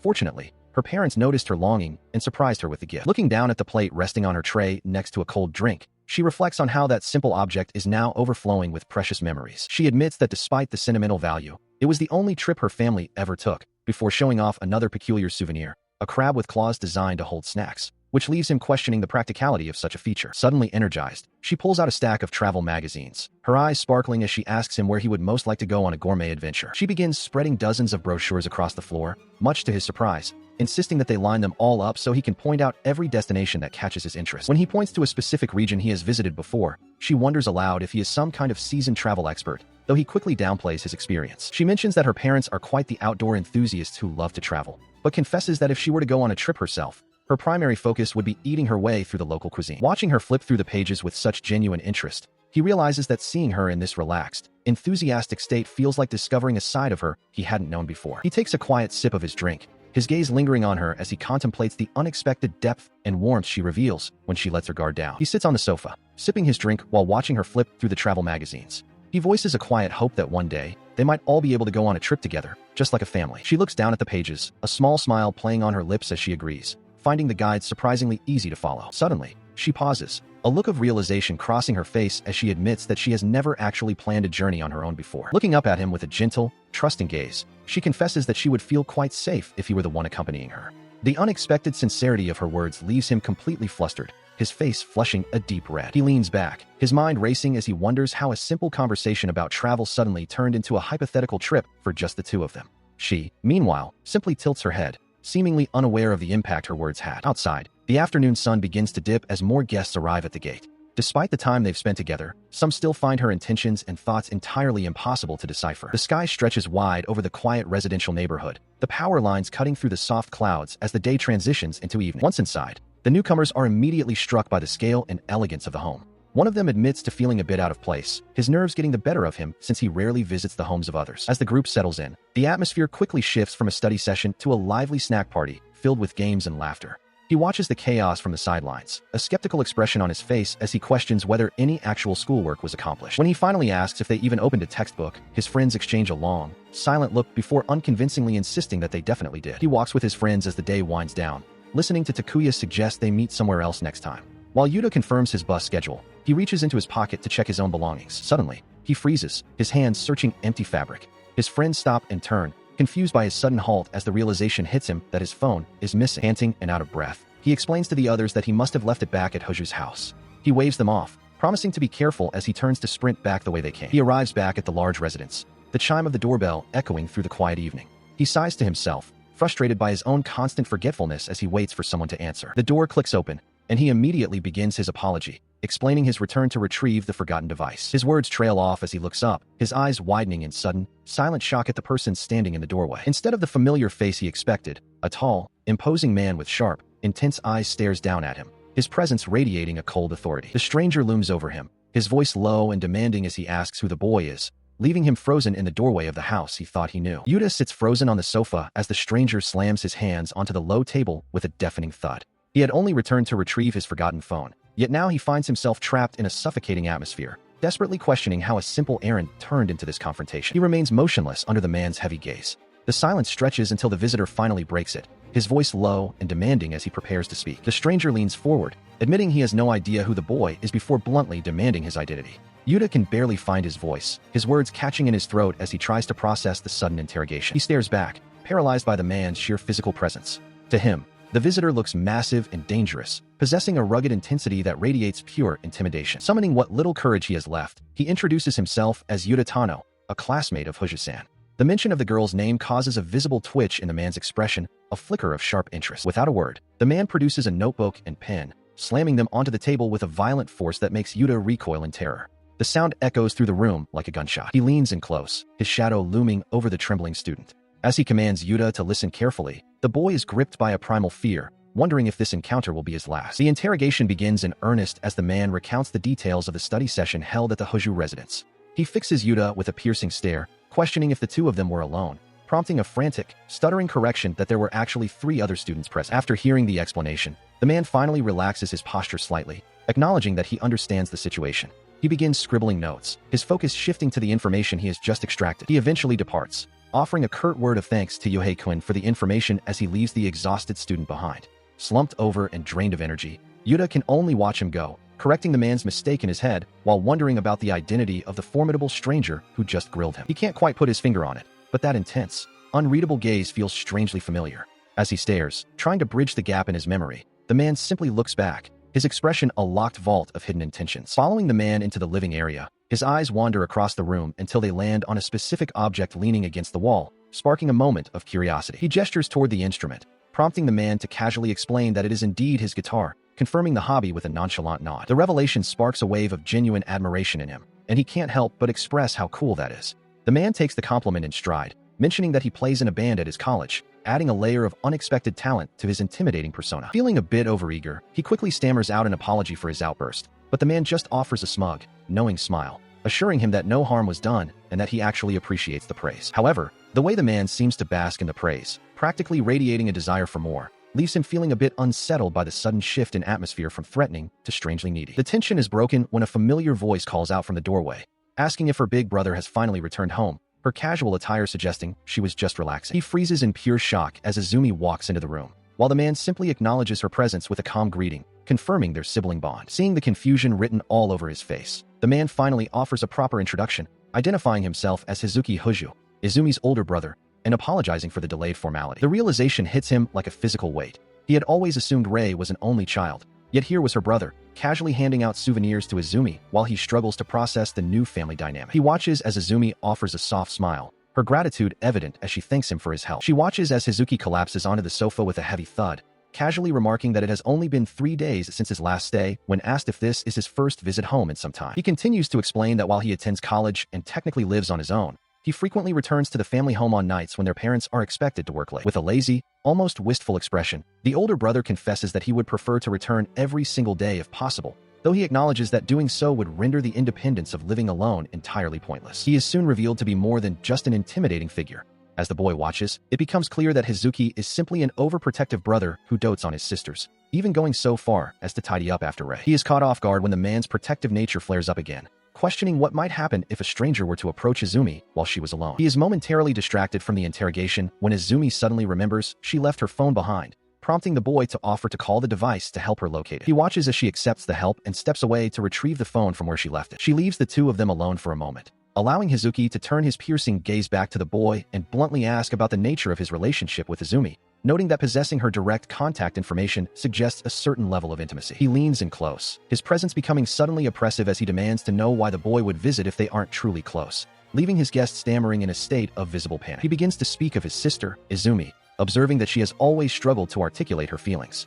Yuta listens intently as the older man shares this intimate observation. Continuing his reflection, he explains that while she used to find it difficult to express herself, she has recently begun to open up more. This change is evident in the way she now carries herself, often found smiling softly at her phone, though he laments that many people still tend to misunderstand her quiet nature. Turning his full attention back to the younger boy, he addresses him formally as Yutaro-kun, his gaze sharpening as he prepares to pose a direct question. He asks point-blank what Yuta truly thinks of Izumi, catching the boy off guard with the sudden shift in the conversation's way. As the boy stammers, trying to find the right words, the older man leans in with an intimidating hum, demanding a clear answer. Finally finding his voice, the youth admits that he finds her amazing, contrasting her directness and decisive actions with his own tendency to doubt himself over the smallest things. He reflects on how her simple, honest words provided the exact encouragement he needed, describing her as someone who can shine with a dazzling brightness. A heavy silence falls over the hallway as the weight of his sincere confession hangs in the air between them. Seemingly satisfied or perhaps just finished with his interrogation, the older man looks away and dismisses the topic,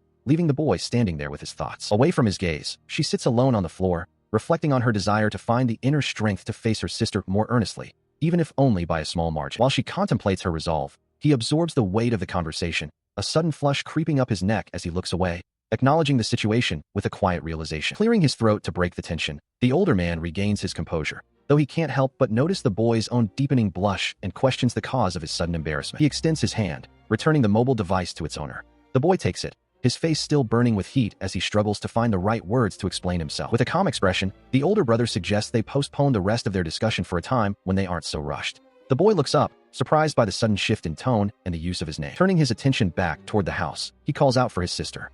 Meanwhile, the boy makes his departure, his mind racing with confusion over the promise of a future meeting and the strange circumstances of their encounter. He hears her simple acknowledgement as she responds from within, her back turned while she listens to the news that their guest is finally heading home. She remains inside as the boy's figure grows smaller in the distance, while her brother watches him with a sharp, lingering gaze.